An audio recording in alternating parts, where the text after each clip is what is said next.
Thanks for what you do with your podcast and all the rest. You're doing a great job. Hope everybody keeps tuning in. You get a lot of good info, a lot of insights, understandings of how to get strong, how to stay strong, how to use your strength. You do a great job, dude.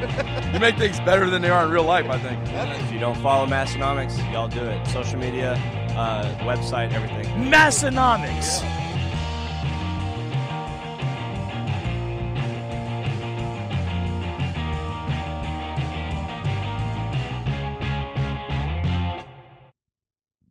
Oh, damn it, Tanner.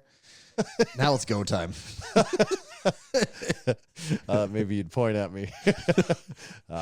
Welcome back, everyone, for episode 482 of the Massenomics podcast, the lifting podcast about, you guessed it, nothing, and whatever we're going to talk about this week. Am I right? Nothing in roughly 2 hours of content.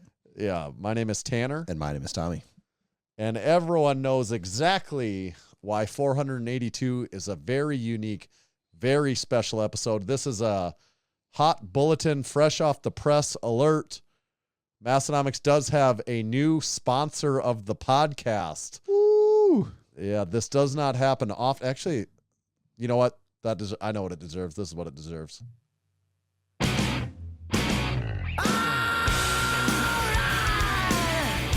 Actually, we almost forgot. That was in the contingency on the contract with the sponsor. They said they had to play that before the sponsor. They're like, Buck Cherry must be played each week prior to our ad read. We don't actually have rights from Buck Cherry, but if you can just play a clip of it really quick, we'll roll with that. Yeah, so we do not have new sponsor of the Massenomics podcast often. Not often at all. Actually, when would have been the last time we had a new sponsor of the podcast?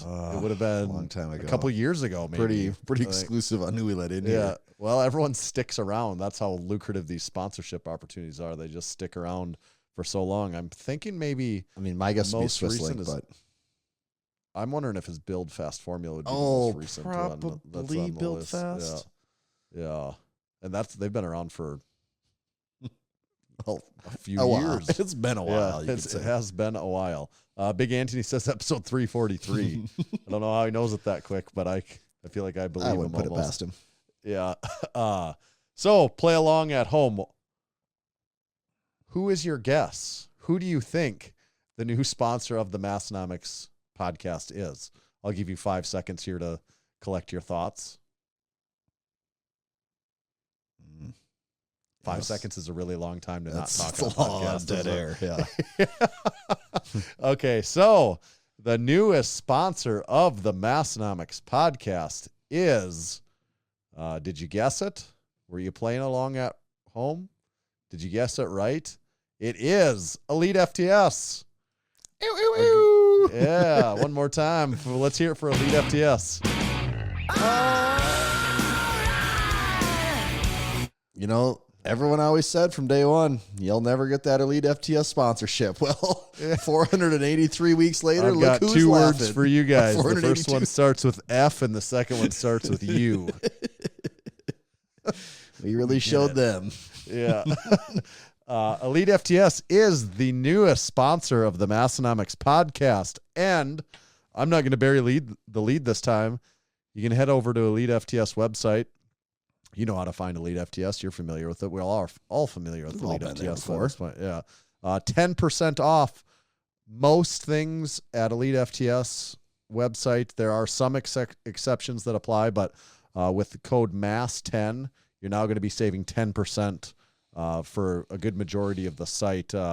One maybe exclusion to that is if the SS yoke bar is already on sale, you can't stack the 10% on top of it.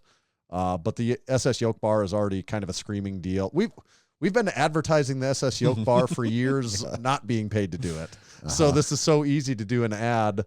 Start talking about the SS yoke bar on the Massenomics podcast. We've got a freaking YouTube video where we say both of us unplanned shoot an unscripted YouTube video where we each pick our favorite specialty bar in the gym, and we both pick the Elite FTS SS yoke bar. So. That is our favorite specialty bar. It's both of ours. We've documented saying it even before we were paid to say it. The price don't get a different one. Get that brand. Get that brand SSB. It is the gold standard when it comes to that. The other thing we'll probably talk about more in following weeks is bands. And if the bands are on sale, you still can save an additional 10% with code MASS10. So head over to the website. Maybe you want to buy some merch, whatever it is. Make sure to check out their podcast. Support Elite FTS any way you can. We've been on their podcast before. You've listened to that. We recorded a second one with Dave.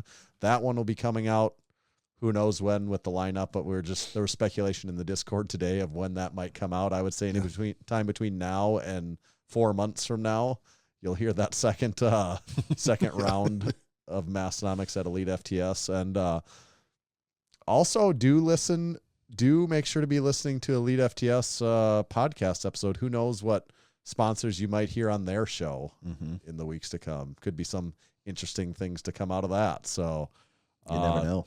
We appreciate Elite FTS getting on board. We partner all with, as you hear, as our other sponsors, as we talk, we have a habit of partnering with people and companies that we like working with, people that we respect and products that we respect. So Elite FTS is a sweet addition to the team. This episode is also brought to you by Juggernaut AI. Juggernaut AI has been my training methodology of choice for the past 3-ish years, I believe.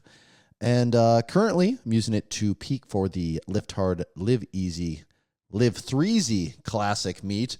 And you got a powerlifting meet coming up. It's a great way to do it. It's going to give you a phasic structure. It's going to give you a hypertrophy phase, a strength phase, a peaking phase, everything you need to get strong, stay strong, and use your strength. And if you needed another reason to get on Juggernaut AI, they have just released version 2.5 of the app. And you say 2.5? What does that mean? Well, they got things like a new power combo program, a new full body option. They got updated volume calculation algorithms. And they got, the list, you can go on their website and see, the list goes on and on and on. I don't want to bore you guys with all the details, but the point is they're continually updating the app, putting new things in, and your monthly payment, you just get that all for free. You get it for free as long as you're paying for it. The updates just keep coming. So if you're interested in signing up for Juggernaut AI, go to juggernautai.app. Make sure you're doing it in the browser, not in the App Store. Go in the browser and then use code, Tanner, is it code Massenomics? Yeah, this brings up a really good point. We're switching. We're playing a little switch up on ads that we're reading. Years. So here, this episode, you may find a little of us being confused back and forth. Yes, discount code Massenomics at Juggernaut for 10% off the lifetime of your membership. 10% off the lifetime of your membership. Yeah. Can't afford not to. Yeah, so we're going to have to help each other. This will be a few weeks of helping each other remember the important details of the ads. And till one day we will have done it so long this way. I remember when I used to read the Texas Power Bar ad, and now I feel like I haven't read that ad in years. I didn't know you ever actually did read it for some reason. I only ever remember reading it forever. I didn't know you ever did. Yeah. Okay. 482 is a pretty fun episode. We're going to have a lot of fun with this. We're bringing back our tier list. Do we have any tier list music? I think I got something here for a little tier list music.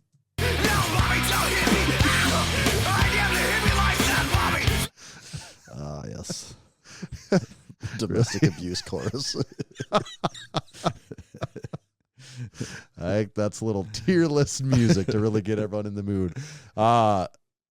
We've been having fun with this tier list idea. We don't want to do them all the time, but once every couple months, we've been busting this idea out. So this week, it's going to be our gym apparel tier list.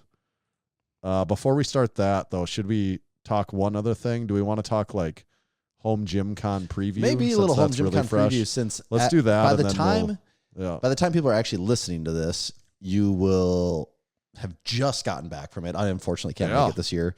You're doing a quick trip. You're going to make it. Doing a quickie. The first thing would just be on the lookout. We got a lot of content coming. Hopefully get the first week. We're planning on getting 2 videos out right away. So yeah, when this comes out, watch for a video, hopefully Tuesday and hopefully Thursday. That's the rough plan. Yeah, give or take a day or 2 either way. Right. But our rough plan also is 3 videos too. We're gonna have 3 full YouTube videos, and they're gonna be pretty legit. And We spent like 2 hours. I don't know if you realize I how didn't long we realize spent on we that. hung up but the phone and it was like an hour and 48 minutes. And I'm like, Yeah. not our longest phone call ever, but a lot longer than the 10 minutes I was planning. Yeah, we spent a lot of time. Well, we kind of got on a roll planning our home gym con outline is what happened. And then you can't stop when you're on a good roll like that. And what we ended up with is if we bet like even 80% on what we planned here, our content and experience at home gym con is going to be pretty sweet. Mm-hmm. Yeah, I'm. By the time we got done with that list, I was so amped up that I was already contemplating in my mind, like, can I somehow make it to home gym con for like 20 hours? And I almost was like, talked myself into it. And then my wife kind of brought me back to reality and was like, do you realize what's going on here? So yeah, I was. You tell her I'm wearing the green hat right now. This is the hat portion where I just come up with ideas. And then she's like, yep, I'm you the literally idea have guy. lost your mind. I'm She's going like, to "Green- report you. Hey, Snoop, bring your green hat. Make money, money, take money out. But home gym con, yeah, we went through and analyzed every single vendor on the list, and Every single one. And there's a ton of them. there is a lot of them, and there's a lot that I'm very excited for. A lot I have no clue who they are, but a lot I'm very excited for, and I can't A wait ton to of see. supporting member vendors too. Oh, yeah. Like Yeah. they're Massenomics supporting members. So we're probably going to get like most of them on camera too, hopefully. So this is too late. So I'm not going to say it again. If you were to come to Home Gym Con, I'm actually saying it again, but you're going to get the Home Gym nerd sticker. If you're either a supporting member or wearing some piece of Massenomics merchandise, you're going to get that. So hopefully we give away just an ass load of these. When I say we, I guess I just mean me because Just Tommy you. is not Just coming. you. I've never not said we about something we've done in 10 years. So Not typically how it goes. I'm excited. It's going to be a very fast trip, but I'm even excited about the speed of the trip where it's just going to be real hard hitting. Just get in, get off, get out. That's what kind of always been my motto. So Just get in and get off. and get out. Go to bed. All right. Are we ready to get this party started? Yeah. The last thing I would just say again, though, do make sure to be following along on our YouTube channel. That's where the Home Gym Con content is going to funnel, and it should be a lot of fun and pretty cool. So make sure you're up. Well, also by the time this comes out, we're going to be over 10,000 YouTube subscribers. Woo. So can I get a hell yeah? Oh, hell yeah. Okay. Now should we do the tier list? Let's do it. Let's do it. Wait, did you make the list? Oh, I thought you were going to have a Wait, list. we forgot to make the list for this? Oh, okay. I got to make sure I'm looking at the right. Oh, okay. What is this thing? What is this that we use for the list? This is Figma. It's called Figma. Okay. Use it for, I just figured out Is how. that your little hand. I just there? figured out how to zoom.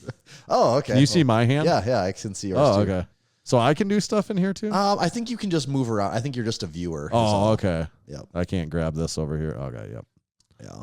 I did figure out how to zoom. Okay, so we got a blank slate list. So what are our options? Our tiers are sometimes a little different than other people's Well, tiers. did we officially say what the actual name of this tier list is? No, you better decide Do you want what to give the us like name an is. intro? Do you got like an intro song or something to really kick this off? Maybe. Oh, yeah, I got a little something. I thought you would never ask, so much so that I wasn't even prepared to play an intro song. Now, Yeah. I'm ready for a tier list. Yeah. Okay, I think the working title here is the Gym Apparel Tier List. Yeah, so what do we mean by apparel? Like, because there was even some discussion at first, like, where it's Yeah, like, so we're not talking brands. We're not talking Nike versus Massenomics versus Right. whatever you want. We're talking about styles of clothing. That might be Yeah. something as simple as a tank top versus an oversized T-shirt. We might be talking sweatpants versus joggers. We're just talking about different clothing you can wear to the gym, and we're going to rank it on a tier list for how we judge that item. Yeah, so here's the title maybe. Gym apparel tier list, tilde, not brands, and tilde. Is that how you use a tilde?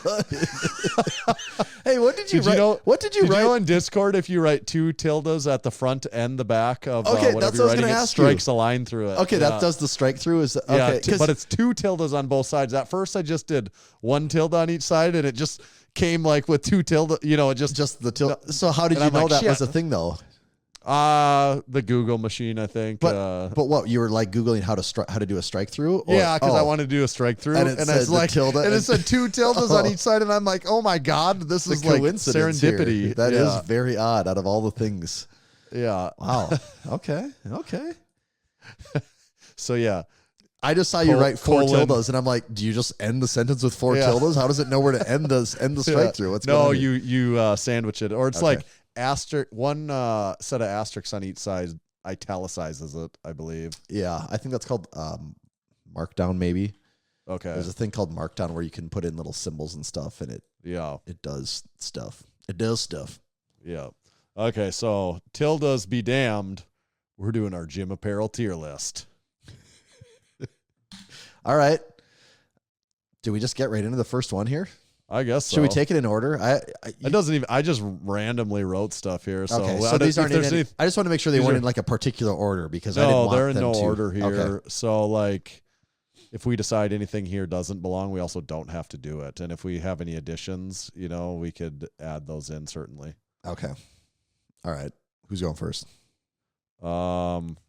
Maybe you should go first. I feel like I went first last time. All right. I'm guessing. I'm just making that up. Let's start it off. I think we'll start this one off with something pretty simple here. Let's start it off with. Okay, we'll go really simple here. Let's start off with fingerless gloves. Fingerless gloves in the Yep. gym. Fingerless gloves are an F tier to me. Like, you should not wear fingerless gloves. You didn't There's think about that one almost- much. You did not think about that one. There is almost no viable reason for someone to be wearing fingerless gloves. Kind of iconic, actually, I'll say. An iconic gym item. In that sense, like, that's iconic. It's almost like it predates a lot of other things on the list.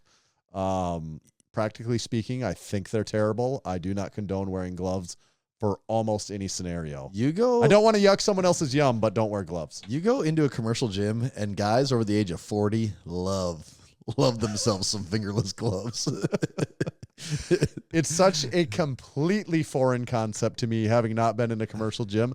It would be if someone was wearing them. It's like I would not. This being said, I would never make fun of someone for wearing fingerless I gloves. mean, we're kind of doing that right now, but like to their face. I feel like it's okay when I'm just like, here's your chance to not wear them. You can listen to this and then choose to not wear them. I would, if someone already chose to wear them and they're in the gym, I'm not going to be like, hey, bozo, nice fingerless gloves. Do whatever you want to. But fingerless gloves are F tier, and that's might be like the easiest thing on the entire list. I actually completely agree. There's no reason for them.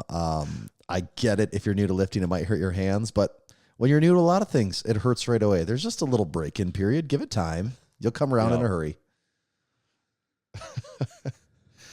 Oh boy, you got a lot of things on the list here. Should I pick one? Yep. How about hoodies?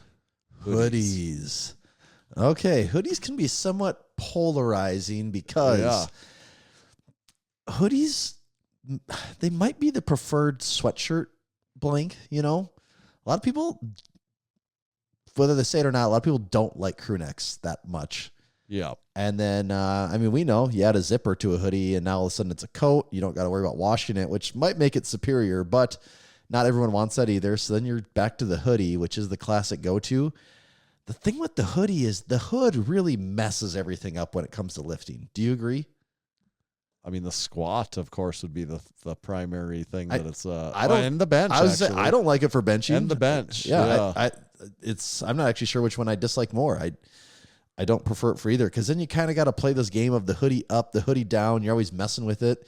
If you got long hair, it's really annoying because it's always messing with your hair then too. So the question is, where does it go? That, we're not saying much good about it right now. No. That being said, I do wear hoodies in the gym sometimes. Hoodies are, That is not a no-fly zone for me. No, it's not a no-fly zone. For me though, it's actually So here's what I like about the hoodie. Here's a pro for the hoodie. Sometimes I don't do this often, but if I'm hoodie can be a tool that I use to really get into my training sometimes. At times, like when I'm squatting, I put the hoodie. I put the hood up.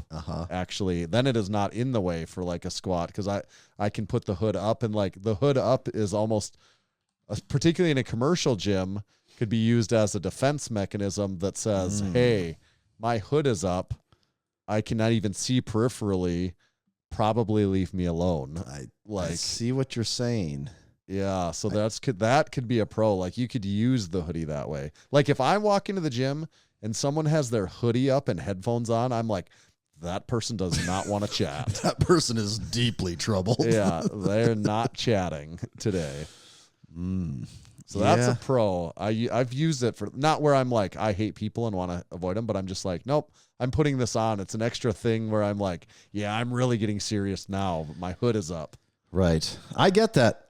It is it's another one of those things of adding to the lifting armor, the lifting costume to make you put you in the zone. It's a costume thing, yeah. So where are you thinking? I'm curious. And again, we're talking of all these in a gym lifting context, not we don't. Right. I don't know. I could be like a B. I feel like there's some that's what I was leaning towards too. Is a B. The hoodie. I'm not super divided on either side, so I could make. I think it has its time and place, but it's not staple level item for me. Okay. Well, I'm putting the hoodie in there. Do you like the hoodie I picked? What did it say on it? So zoom in on that. Take a little look. See. Oh, yeah. Oh, a disturbed hoodie. Disturbed hoodie. Yeah. That's see, you can tell we're unbiased here because we even sell a bunch of hoodies and we didn't put hoodies in S tier. So there you go. This is such an unbiased list. It's just so unbiased. Yeah. Okay. Next up, we're going to go with, ooh, man, we got some good ones on this list. I'm going to go with the compression Under Armour shirt. And is this in reference to cutoff sleeve, short sleeve, long sleeve, or is it just any compression spandex shirt? Yeah, I don't have a particular, I think it could be any of those. I almost lean more towards it's either a T or the cutoff. I think that's the one that guys like to wear to the gym more if you're going to see one. That's probably the one, right? Yep. I'm just going to stop saying this, so I'm not going to say it on every single thing. I don't want to poo-poo you if I ever say something. Outside of fingerless gloves, I'll poo-poo you on that one. The rest of them, it's like, do your own thing, whatever you like. But to me, the compression underarm shirt for lifting is not something I like at all. I don't really like the aesthetic of it.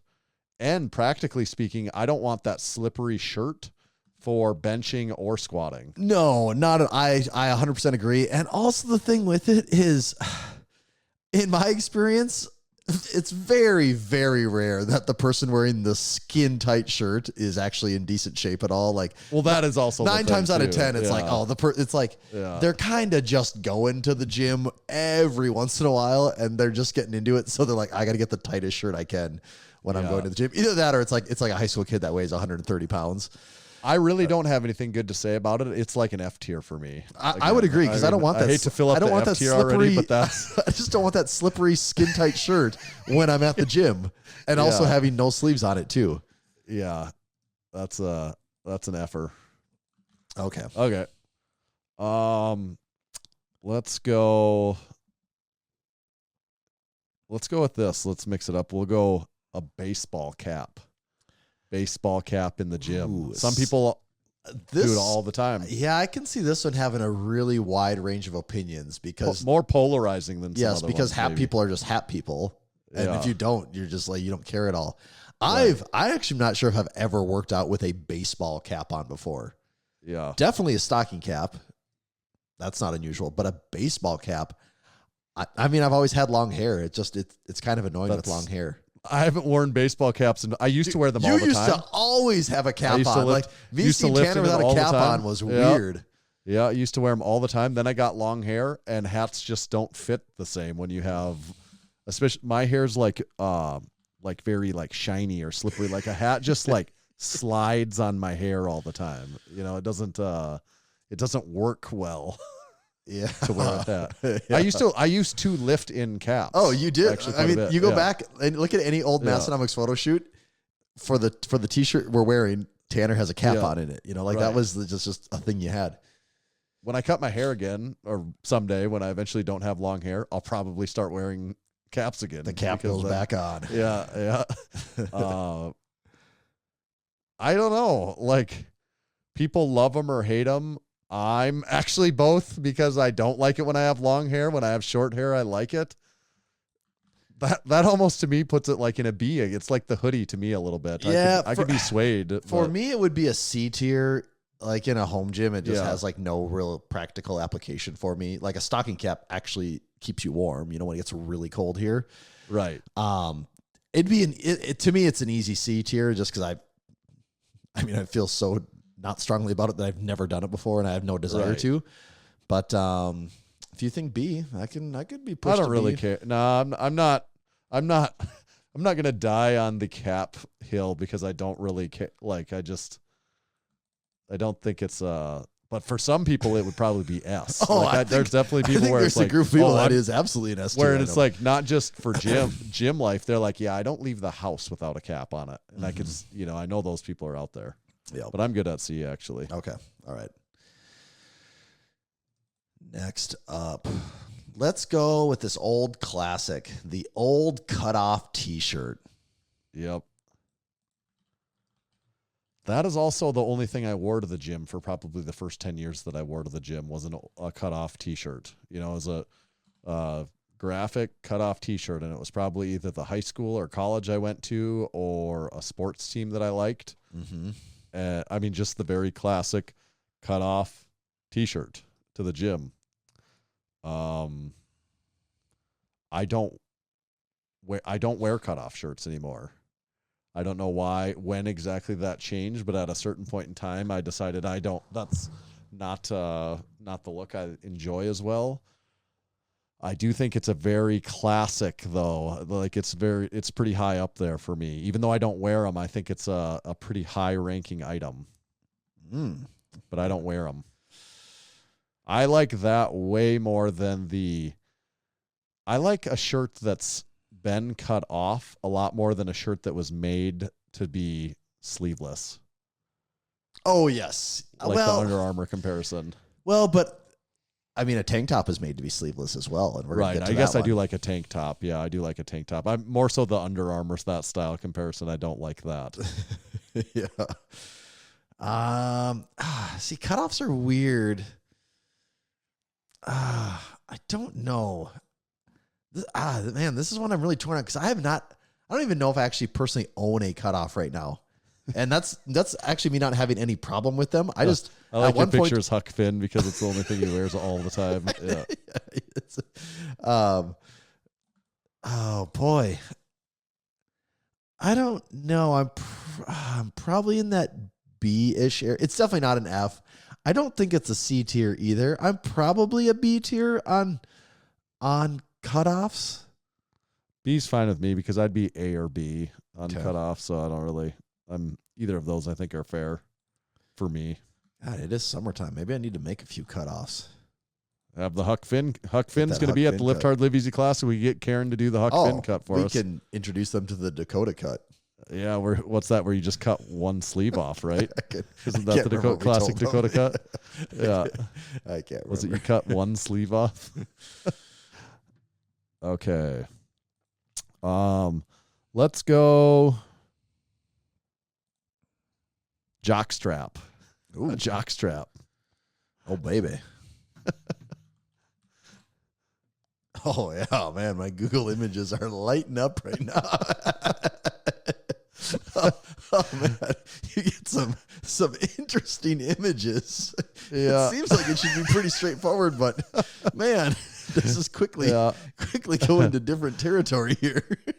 I wonder if jock straps have just disappeared from being like jock strap sales in the last 25 years have probably gone down 1,000%. I mean, I would guess that number's closer to like 10,000% it's gotten down. Like when I was in junior high and even into high school, like people wore jock straps. Like, that was a common piece. I must have like just in football. Yeah, I must have just missed that because I think what it was like Under Armour had just become a thing and just spandex for everything. We had a lot of people, they wore a jock strap and then spandex. Oh, really? Oh. Yeah. Like the jock strap was just like the first layer. They were multiply. Yeah. Yes. Wow. No, I have my... Matthias said they were required for his high school PE class. What? Wow. Required for high school PE. That's... Oh, okay. I think I might remember that in junior high that it was like you have to wear a jock strap too. He said jokes, my bad. Dude, it was not a requirement for us. Okay. Yeah, I don't have any experience with one. I've literally never had to use one before. I think they suck. They're super itchy and like I never liked a jock strap. Oh. I think to me it is probably an F. If you're wearing, it's a very antiquated it's undergarment. Now the real trick is finding the correct photo to use in this damn slide here. Boy. Hopefully we get to something good. I'm really okay. Well, this will just have to do right here. Okay. Yeah, we said F tier, right? You didn't want to pull your Oh card. yeah, we each get one. Oh, that's worth noting. We each get one veto card for the whole list where it's like, nope, I don't know what happens if we have one item that we both want to pull our veto card on it where I think it's an F and you think it's an S. I guess we'll cross that bridge if we come to it. But yeah, we each get one veto card where you get to put it in whatever slot you want to. Okay, my turn. I'm going to go with... all right, we'll go pretty conservative here. I'm going to go with crew length socks. Crew length socks. I love crew length socks. Bit of a resurgence in the last few years here.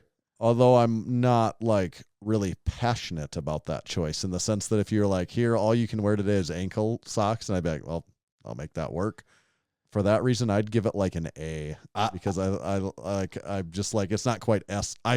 It's basically as good as things that we put in S in my opinion, but I just am not that like hardcore about the decision, I guess is my thought. Yeah, I own socks of different lengths, and I do prefer me some crew length socks on certain days of the week, and I'm very comfortable putting this at an A tier item.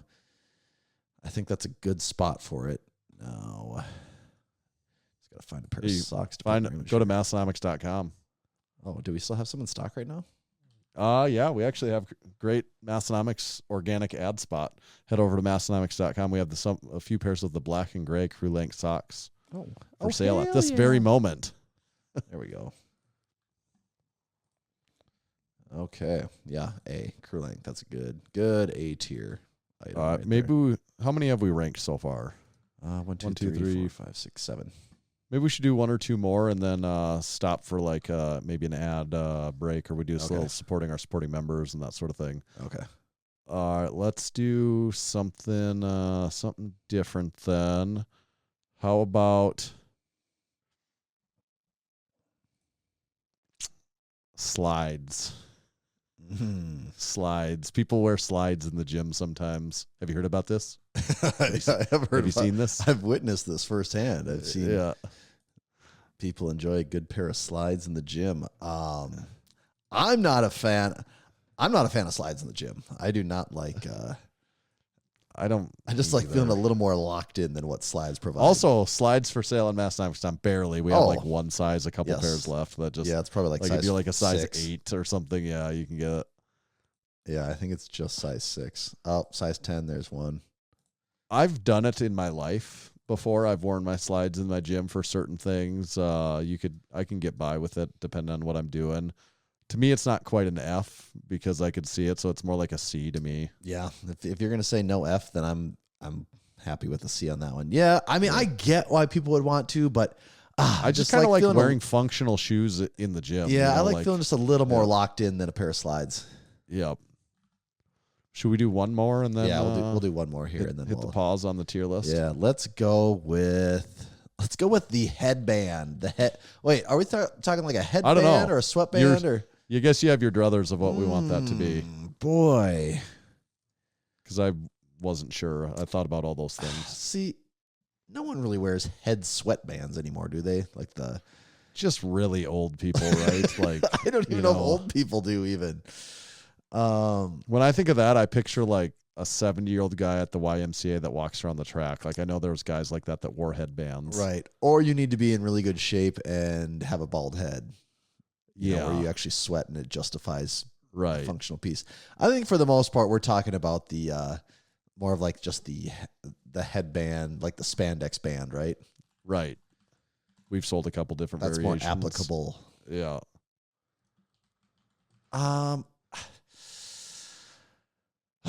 It is pretty functional. It's somewhat stylish. Once it's on, you don't even really know it's on. I just don't like wearing a lot of extra stuff. It's probably actually is like a B tier item. I would pick a headband over a baseball cap all day, and we have baseball cap at C. So by that logic, it has to be at least a B.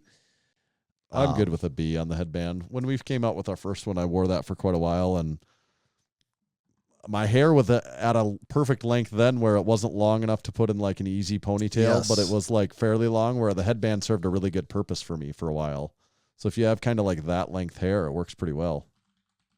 Let me see if I can find a picture. Do we have one online anywhere? Nope, we do not. Ours has been scrubbed from the web. Okay.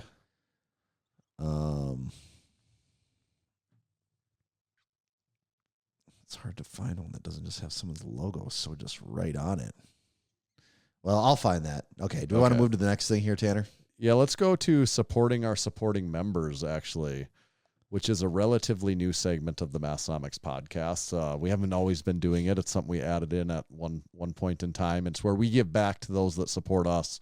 And I have a special announcement for everyone out there that's been waffling and wavering on becoming a supporting member. Stop it. Stop waiting. You just stop waiting right now. Get signed up. We've got, there's a lot of typical things that you get, like getting in on supporting our supporting members or a discount code that's only for supporting members. It's the only way you get in our Discord. It's the only way you can listen to the pre-show, which we had before this actual show started. For those of you that aren't supporting members, you would have no idea what I'm even talking about. But the pre-show is the show before the show. It's unfiltered, uncut, unrecorded. That's the only way you can listen to that is if you're a supporting member. And most importantly, we have this line in the sand coming later this summer where we're having a crew-only mailer where we do this mass mailing where we send a gift out to every single one of you that is an active supporting member at that point in time.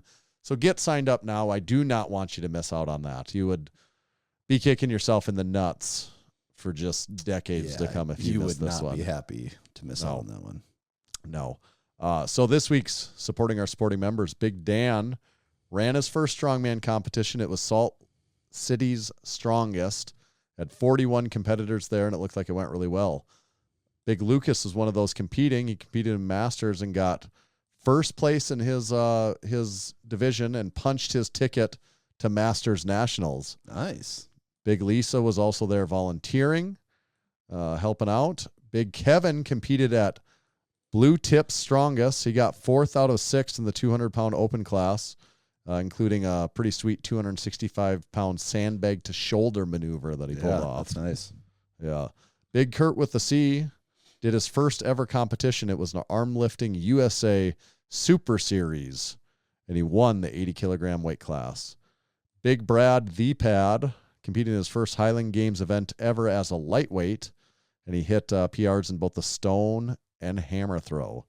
Big Evan with a Y competed at Alberta's Strongest Provincials. Big Garrett W handed over command of his United States Air Force Squadron after 2 years in charge. Whew. Yep. Big Doc Yak got a pacemaker installed. Oh, man. so his ticker's ticking. Big Maxwell got hitched. So congrats on the funeral. Mm-hmm. And then Big Jakey was this week's guest on Unpaid and Underrated. Go give it a listen. What do you think? Should we do a certified training facility? Yeah. Of Are you the drinking week? anything over there? I am Oh parched. my God. I'm wondered why I was so damn thirsty. And I'm like kind of having a panic here. I don't see my drink spotter chill. That is not very chill of you. I wonder if Bernie took it. He's looking pretty chill back there. He's also looking pretty damn suspicious. Yeah. He's twiddling his thumbs. I didn't even know he had thumbs. Yeah, I got my drink spotter chill right here, the newest drink spotter in the Massenomics drink spotter collection. And inside of it, I have a, the heck is this old thing? That's right. It's a blackberry bubbly. What do you got? I got a Kirkland sparkling water lime. Oh, I bet it tastes disgusting out of that no drink spotter chill. It's certainly hurting the beverage experience. One of the more versatile drink spotters we've ever had is this drink spotter chill. Yes, it is. All right, certified training facility of the week. Okay, I literally just clicked 2 dots. This was the second one. The first one I clicked on didn't have photos. Big mistake there. If you have a certified training facility, get photos Yes, on. please send us your photos if you're already certified. If you're not certified, get signed up. But Just send us randomly- those damn photos. Randomly clicked this one, and it caught my attention. We're going to a little place called St. Louis, Tanner. Okay. There's a little gym in there called XL Barbell. XL Barbell in St. Louis. And they followed the assignment well. They have 2 photos. Even better. If you think one's good, just wait till you try 2. Twice as nice. So let me get zoomed in if I can find St. Louis here. Okay, so you said XL Barbell? Mm-hmm. Okay, excellent. I'm tracking. Got the photo pulled up. Okay, yeah, so what photo are we looking So at I'm looking at the first? first one here. Okay. And I believe it's at a pretty steep angle here, but is that a rhino? I think that's a rhino, isn't it? In the foreground? Yeah, in the foreground here. Or is that a little Yeah. different? You can see it in the very background of the second picture, Oh, I but didn't even think of looking at that one. if it's not a rhino, it certainly looks like a rhino. Looks like a rhino, smells like a rhino, We're going to say it's tastes- a rhino. tastes like a rhino. We'll must say be a that's a rhino. rhino. I think it's Yeah, the that's weight a horns rhino. on the side are throwing me off. But Yeah, I mean, it's 3x3 customized. upright, so you could Yeah. easily do that. I've never thought of that before. The gym doesn't have that, does it? No, I don't have any weight. just I have a The weight tree right to the side of it. Is it- right. I like the weight horn idea, but I have a roller, a Stray Dog Strength roller off the side of ours because I do. A lot of people do the leg roller. Yes. Yeah, yes. leg roll. A lot of people do elevated, Yeah. or not elevated. Do single leg pistol squats. Yeah. What I don't know, whatever you The call split that. squats. Or I've actually recently I lowered the roller down even farther on the Rhino, and I've used it for Nordic curls. Oh, you have? Okay. Yeah. Okay. Yeah, I need to be doing a little bit of that. All right. they so are first, hard. yes, I believe it. First, we have the Rhino. Obviously, a great piece. Actually, looking around, this appears to be a basement, right? Yep, we got a basement on our hands. We got a basement gym. Floor covered in horse stall mats. I'm seeing a little variety. It looks like there's a couple diamond plate ones peppered in here. He's got some of that diamond plate action there. Yeah, so I got some of that. There is and then kind of along the lines of flooring, there is a deadlift platform in the back of the gym as well. So he's got the flooring part down. In this first photo, though, you see the Rhino. We got some different flags, banners, things like that on the wall.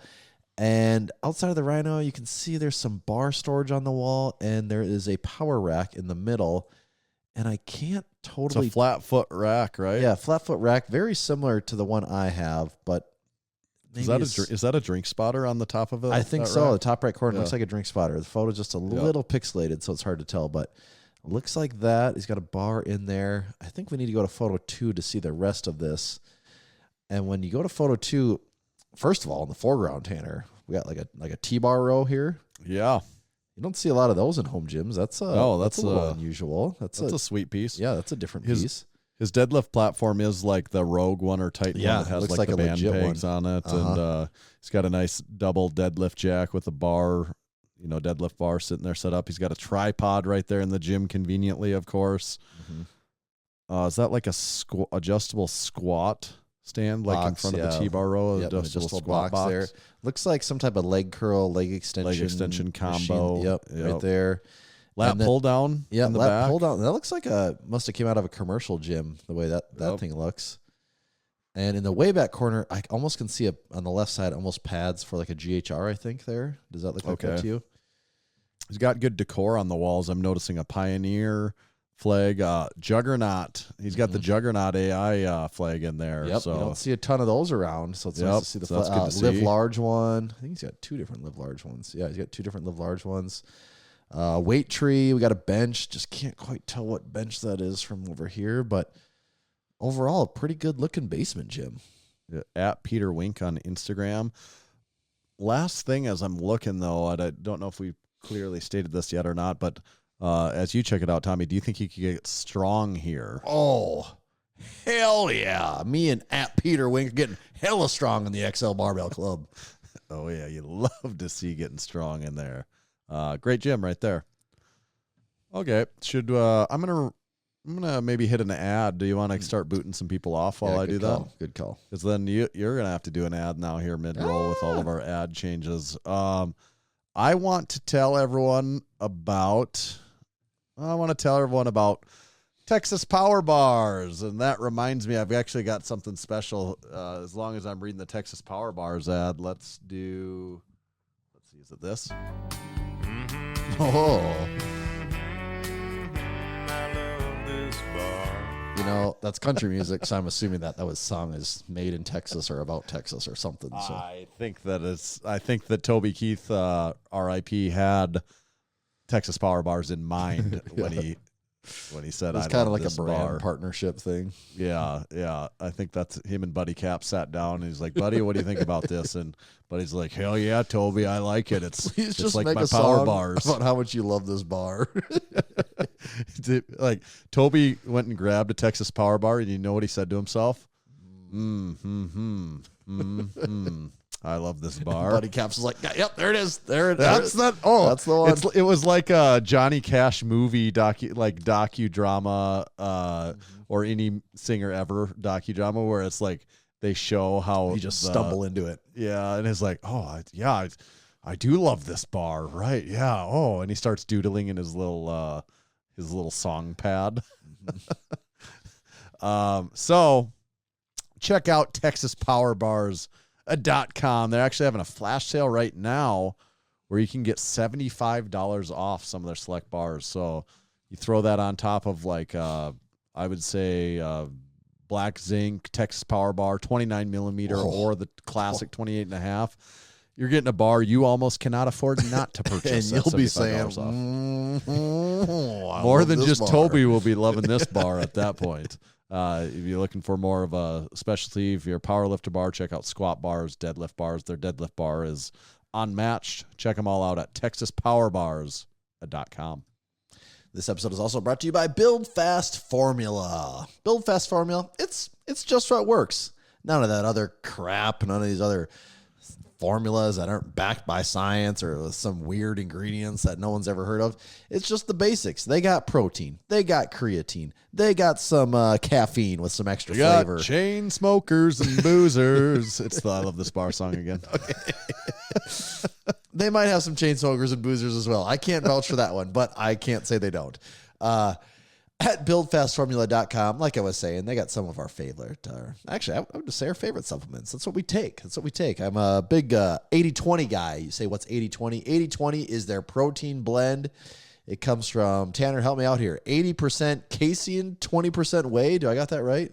Hey, this is your ad now. I'm not going to step on your toes. Damn it. I think that's right. That sounds right to me.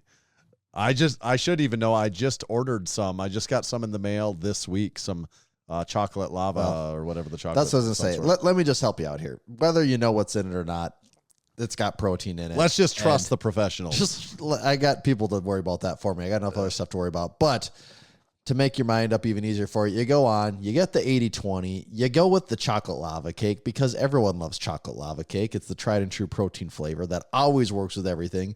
You get one of those, you use code Massenomics, you save 10%, you sign up to subscribe and save, you save another 10%. At that point, the protein is just knocking down percentages after percentages, and you're getting stronger, your muscles are happy, and life is good. And then if you want to add something else in, I also recommend the Full Blitz pre-workout. Get you pretty hyped up before all those big lifts.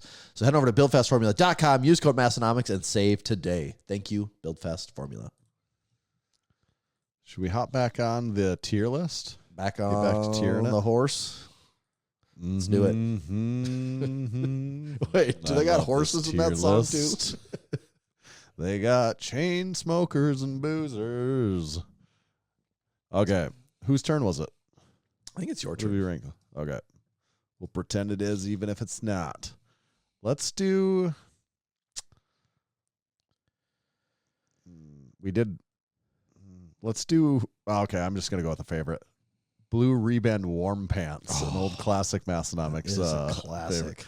And it's specifically Blue Reband Warm Pants. Yeah, There's, I mean, we're like- people of culture here. Yeah. No other color is acceptable. For anyone that doesn't know Blue Reband Warm Pants, you can just get the hell out right now. You can just shut this podcast off. We don't like your kind around here. I don't know how. This is just dawning on me right now. I don't have a pair of these. Yeah, you might need to get a pair of those. I really should. I should have been wearing those all winter when it was so cold in the gym. That actually would be pretty good. It would be perfect. Because they make you so hot. It's actually just dawning on me how crazy. I never thought of this. I actually, I'm like, now that I'm squatting more and stuff again, and I have my hips sometimes bark at me. I'm like, I might start wearing my Blue Reband warm pants on some squat days here. It's actually amazing to me that no one else has really taken them on in this product category.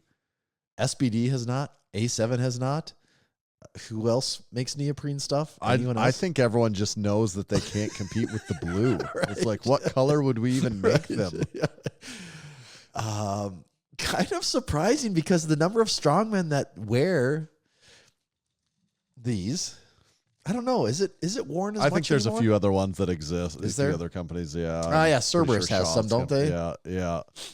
But the point is Blue Reband is the classic, though. It is. Everything else is just imitator, right? Yeah. That's certainly iconic, especially for strongman, of course. But even at a certain point, even historically, I guess it wasn't just strongman. Like, there's a lot of people that were just wearing these. Yeah. Power lifters. I don't know. Maybe Olympic lifters even. Yeah. So, I don't know. So what tier are you feeling on the Blue Reband warm pants? Iconic, check. Functional, check. Fashion item, check. No long pants to get in the way, check. Like, it kind of hits all the boxes here, doesn't it? It does. Are you thinking S tier? I mean, do we have our first S tier of the day right now? I think we've got an S tier with the Blue Reband warm pants. And I just put something on my wish list. Yeah. Also, you got a good product when you can call it by the factually incorrect article of clothing and still get away with it. It's like we're gonna come out with pants that are called shorts. And how would that work? We're gonna do Massenomics pants and they're just actually shorts or vice versa. It's like, yep, that's how good they were. Damn. I never noticed your picture used for jockstrap.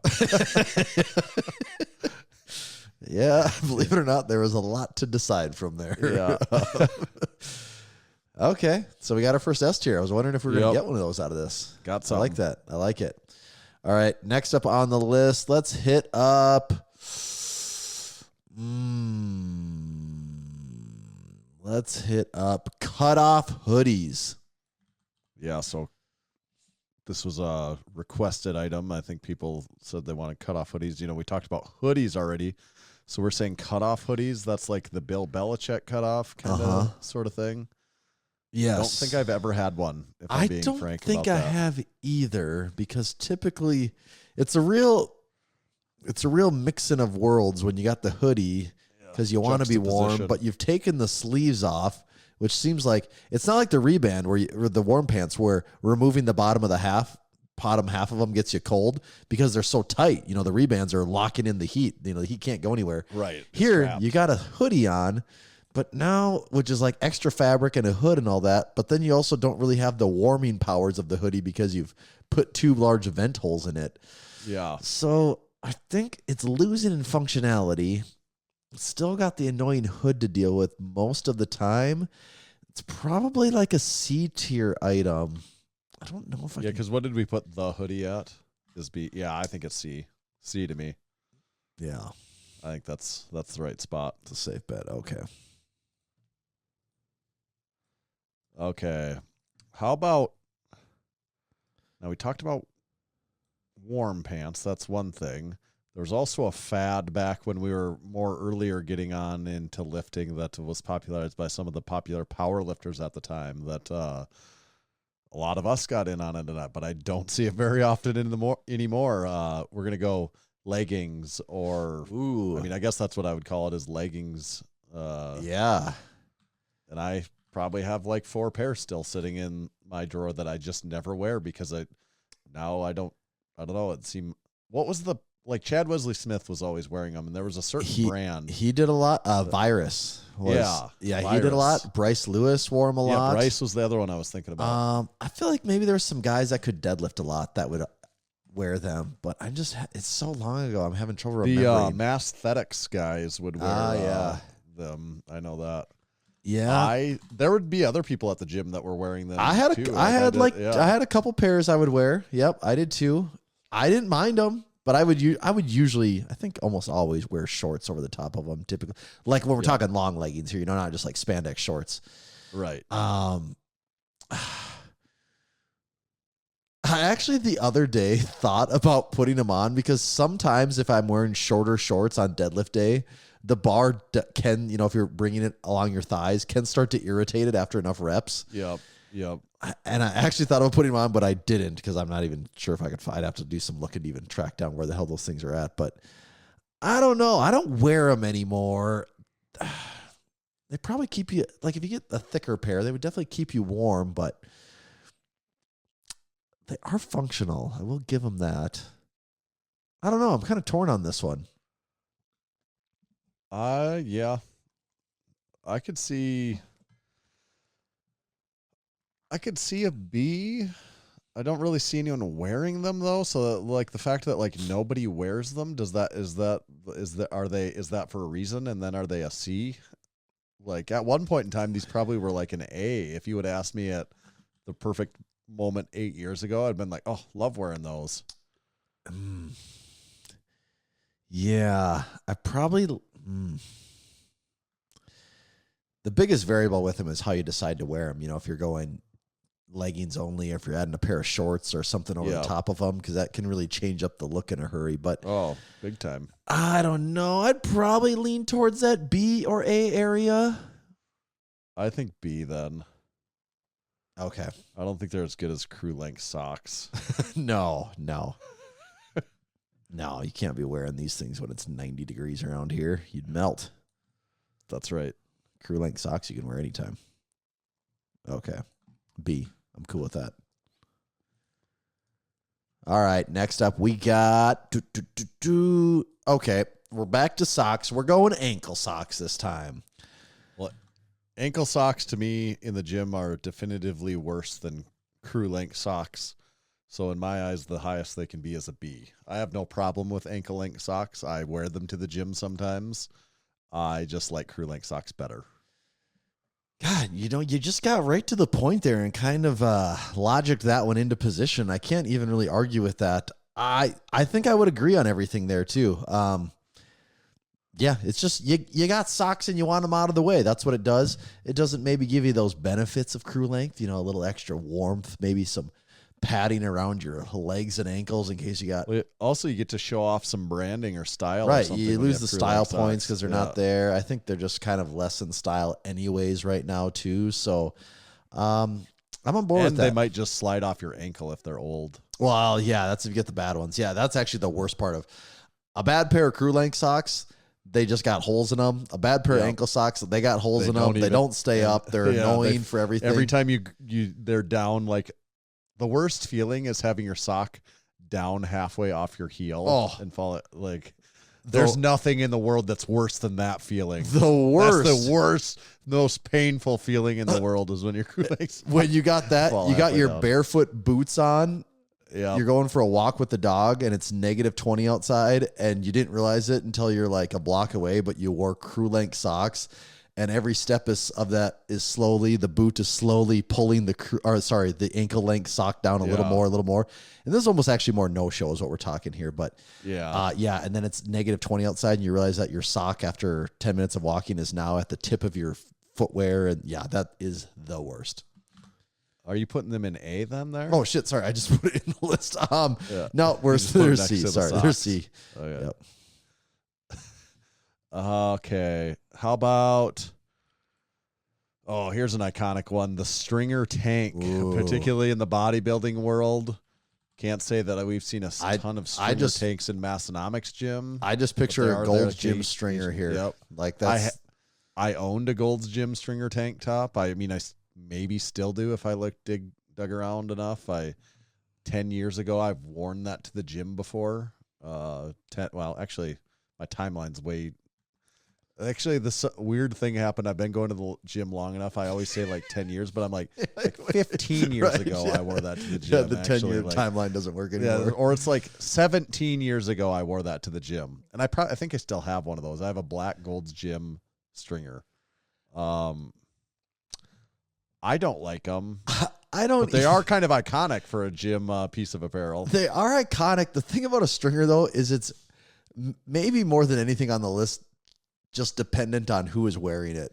I mean, it's so like, if you're jacked, I mean, a stringer just probably accentuates that and shows that off more than anything.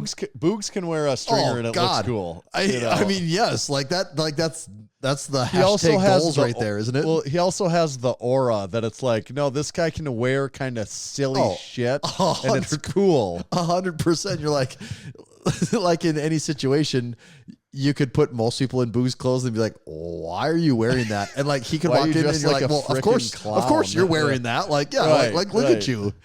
That's just like, to me, the stringer is the ultimate one where there's a select group of people that can pull it off. And if you're not sure, then you can't pull it off. Like, and more people are probably not pulling it off than are. Oh no, that's what I'm saying. It's a I don't know, like 1% of people that wear a stringer tank top are the ones that can actually pull it off. So, because of that, it's maybe the most it's probably the highest expert level piece of clothing on this list. Right. Which I think by default makes it go pretty low. Like I've never had a stringer, and I mean, I still feel like I'd be like, oh, this guy looks out of shape wearing a stringer, you know? Yeah.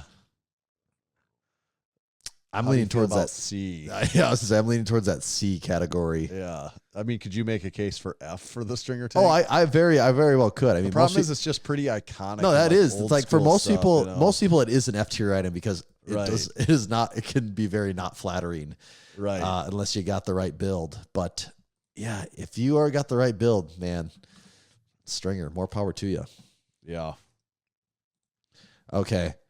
Next up, I think this is almost a two-part one here. I'm going to take the first one here. Let's go with joggers. We're talking sweatpants. Joggers. I wear joggers to the gym sometimes now, especially living in South Dakota in the winter. Mm-hmm. I do that. Whole different animal if it's squat day and you're someone that wears knee sleeves, or even if you don't, it's just different wearing articles of clothing that hang loosely all the way off of, down to your there if you're squatting or almost deadlifting. I can make a case for that. That is the thing I've 100% agree with you on. That is when it's a squat day, I know I'm going to be putting knee sleeves on. Like when I'm wearing joggers, it's because it's cold out.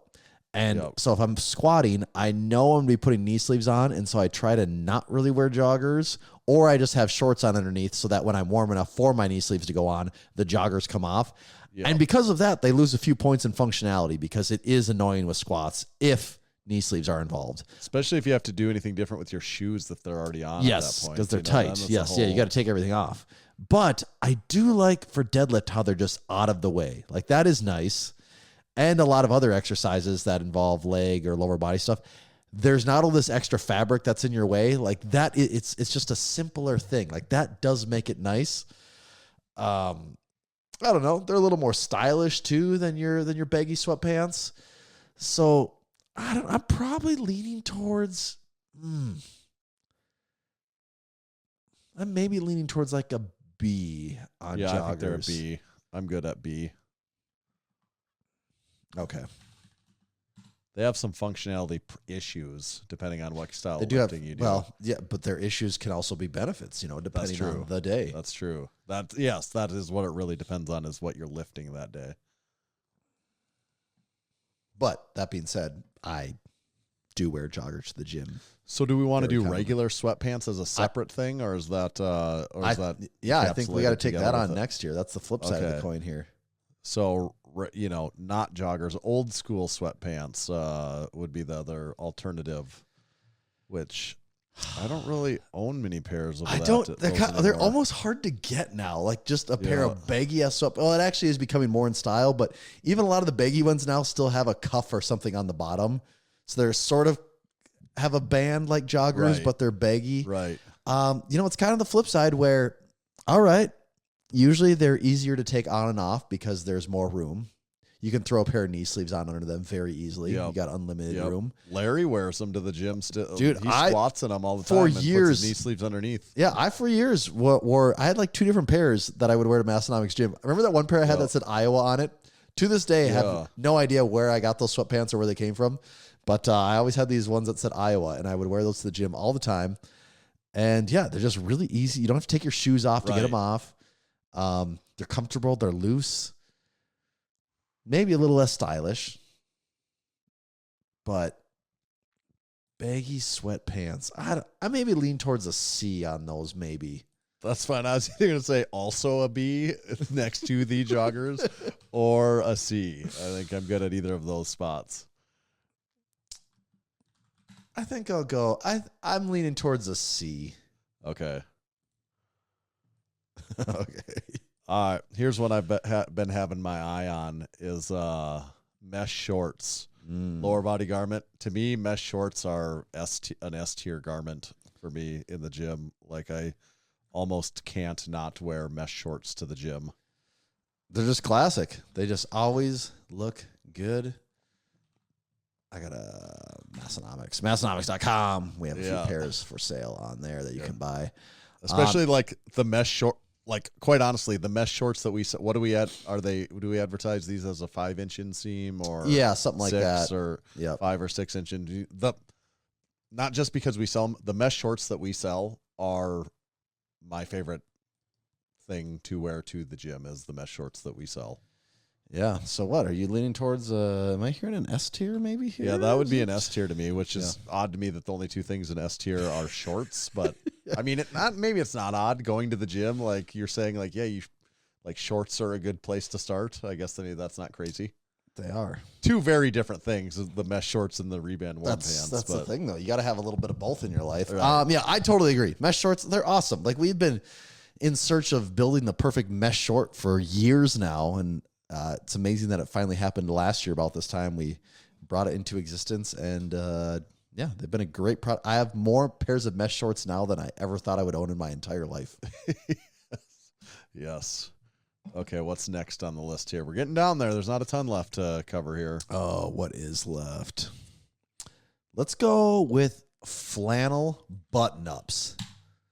Flannels in the gym. This is something, if you go in Massenomics gym, particularly in the winter, you'll see people wearing these. I always picture Larry in a red one. Would he wear that to the gym and then take it off, or did he work out in that he would too? definitely work out in that before. There's a number of people that I still see work out in. Ryan Anderson will frequently wear a flannel. I have at times, especially the winter. South Dakota is just different because people will show up, like depending on the time of the year. I guess this is not different. A lot of places are like this, but a place that has Seasons, extreme seasons, you will see vastly different clothing being worn depending on the time of the year. So you're not going to see someone in there with a flannel right now, but in December, you will, like probably any given day, you will see someone wearing that. It's also has kind of a old school power lifter look to it. Very it's like much so. That a West Side, that West Side ish. Louis Simmons look. So it's kind of iconic in that way. I don't really wear them much. You do a pro of it, I'd say, is you have the options of unbuttoned. You know, where it's like, okay, I'm like have some of the warmth, but yeah, it's vented. Right. So that's a pro of the buttons, probably. Yeah, God, I'm just trying to think. I don't know. As a guy that owns many flannels and wears them in the wintertime, I'm not sure if I've ever actually worn one to the gym before. Maybe that's what I've been missing all winter. Frickin' gym flannel. As a con, sometimes they can get tight around. Yeah, your they can be restricting. Yes, for sure. That's why it's got to be the right one. Right one. Yeah, it's got to be that oversized, lots of room kind of thing. Yeah, it does need to be the right one. I think that's fair. It's also a look that some people probably can't pull off either, if I'm being honest. Like some people can't pull it off as well as others. Yeah, not everyone's from the upper Midwest where it's just natural, you know. That's right. So what tier do you think on that? I don't know if I could really make up my mind. I'm not really, it's not an F and it's not an S. I know that. Yeah, I'm kind of leaning more towards that B to C area. I feel like it's a B just because of its iconic nature. Okay. Even though I don't wear them, so I can't like defend it all that much, but I have. It's kind of everything in B territory is stuff that I have worn, but I don't really actively wear at the gym. Right. Okay. Yep. I can be down for that. B makes sense.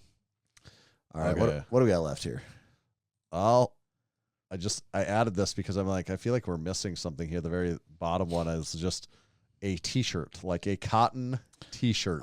Or maybe a blend t-shirt, a cotton, basically a cotton, probably a cotton graphic t-shirt. I say pick your shirt. I mean, a t-shirt. It's like an S tier gym essential, isn't it? Like, no one can ever fault you ever for wearing a t-shirt. Or just wearing a regular, normal fitting t-shirt at the gym. Like that's just S tier, right? All day long. I mean, is there anything else that just always works as well as a t-shirt? You can't really go wrong. Yeah, you can't go wrong with that. Like every person can pull that off. Whether you're an enormous jacked bodybuilder wearing an kind of an oversized baggy t-shirt, that looks pretty sick. You're just someone getting started at the gym, that looks like you fit in. Like whether you're 16 or whether you're 65 in the gym, everyone kind of fits in a regular t-shirt, I think. Whether it's a new t-shirt that you just bought from Massenomics or it's a 25-year-old t-shirt, you can wear it to the gym. It works. It never goes out of style. Like short styles go in and out. Like things change there. Sweatpants, we've talked about several versions here. Those always go in and out. But the t-shirt is the t-shirt. Like what changes is you can get 10 billion colors, 10 billion imprints. Like you're saying, you can change up the size, the material, whatever. But the t-shirt is king. It's the t-shirt. S tier all day.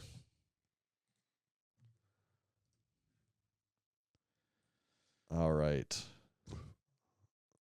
Do we want to do compression? Like we don't have to do all these things on the list either. Like maybe we can skip number 20. I don't know if we need to do that one. Don't have a lot of input on that.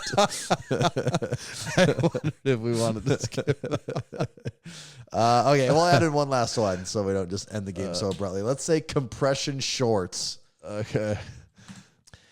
Again, we're kind of talking leggings that are shorter. So a lot of the same merits would apply here. Really slicing and dicing. I've noticed several things on the list just revolve around changing the tightness and length of the item. This is what most of these... kind of the difference in usually though. Well, I don't know. I guess I would just say it's a B because that's where the leggings went. So I feel like it's a B. Yeah. That's pretty safe. That's a pretty safe bet. Yeah. It's hard to I mean, you could even potentially say an A tier is if you're going to talk about like underwear and things like that, as a compression short. But right.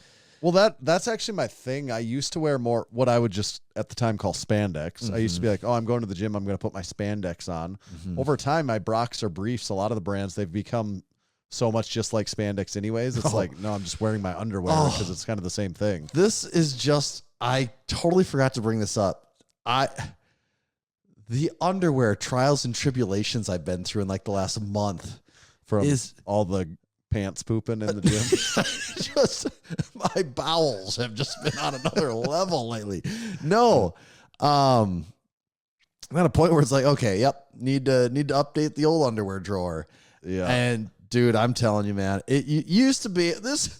We used to be a proper freaking country when you could depend. You could depend. You could old reliable. You could go to the store. You could get a 6-pack of Fruit of the Loom or Hanes, and you could know you had. They might not be the nicest, but you had a good quality product on your hand. They were fine. Yeah. They got the job done. That I'll tell you right now. That has changed. You can't just get those. They are not. You can get those. They are bad. Like bad products now. Because that's what I thought. I'm like, well, I've done this multiple times in my life. Yeah, we'll just do a little upgrade. We'll throw away old ones, start fresh here. I went with Fruit of the Looms. Not good. Not good at all. Just bad. They're just bad. Like you can just tell they've cheapened it up so much. It's just a terrible product in every way. I'm like, oh, Hanes were always worse for me, but maybe I'll try that. So then I go buy. I thought Hanes would be a step. I always thought Hanes was one very mild step up from Fruit. No, for me, Hanes were always worse because they were always tighter in the legs. They were too tight. Yeah. I don't even have that big of legs, and they were too tight in the legs. Yeah. And I got them like, God damn, it feels like I have a burlap sack around my groin right now. Like it was so tight. They were. I shouldn't say they were so tight. They fit correctly, but they were like just. I could have swore I got the ones with some type of blend. They were just like straight up cotton, and they did not give. The very first day I wore them, I went out to go squat. The first warm up set down, blew them out. I'm like, really? Blowing out my underwear, doing warm up squats. Like, really? It was so annoying. And that just took me down the road of, you start looking at premium underwear for men. And all of a sudden, you're looking at like $30+ a pair, which is so expensive. That's what I was going to say. You can spend like $30 a pair on underwear, which is kind of wild. But so I guess long story short, I've settled on Saks underwear for now. $30 a pair. It gets the job done. They're fine. They're nice. They don't ride up. They're not perfect, but they're okay. So it's okay. Yeah, underwear though. Oh, so no Hanes and Fruit of the Loom. No, they are off the list. Yeah. Can't even rely on the basics anymore. God. That honestly does make me feel like we used to be a proper freaking country. I agree. But back to compression shorts. Yeah, they're like probably an A or a B tier, depending on how you want to use them. Yeah. I'm good with either spot there. Boy. Well, A tier only has socks in it. I don't know if compression shorts are as good as crew length socks. I know. Though. That's where I kind of lean towards the B tier. So we'll go B.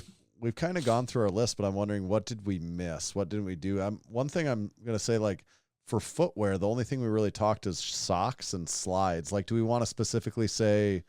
Like, I don't know what you get into then. Like, yeah, you're going to wear shoes. Yeah, the footwear game gets too. There's a million endless. Different, like, Yeah, and that's very brand dependent then, too, right, I feel like. Right. And we're not doing brands here. Obviously we wear barefoot shoes in the gym. So we would put barefoot shoes in the S tier. But I feel like, I don't know, it's not like. But then you start looking at having a heeled shoe. Right. Like, some people like Chucks and some people like Vans. It just gets very brand dependent. Okay. So if we don't want to mess anymore with shoes for the list, then what are we missing on the list? That is a good question. I mean, technically you could make the argument for gym apparel. You could almost start talking equipment of sorts, but that is kind of a different thing too. Yeah. You could do like grip shirts and stuff like that. Right. You could talk, grip like shirts, elbow sleeves and knee sleeves. I was going to say sleeves would be the next. We're not really doing that. Yeah. And we kind of covered headwear. I guess we didn't do a beanie. True. A flame beanie's pretty classic in the gym. That's true. Okay, flame beanie. I think flame beanie's on the list. I think we need to add find a home for for a beanie. I mean, flame beanie, functional, yes. Totally stylish, yes.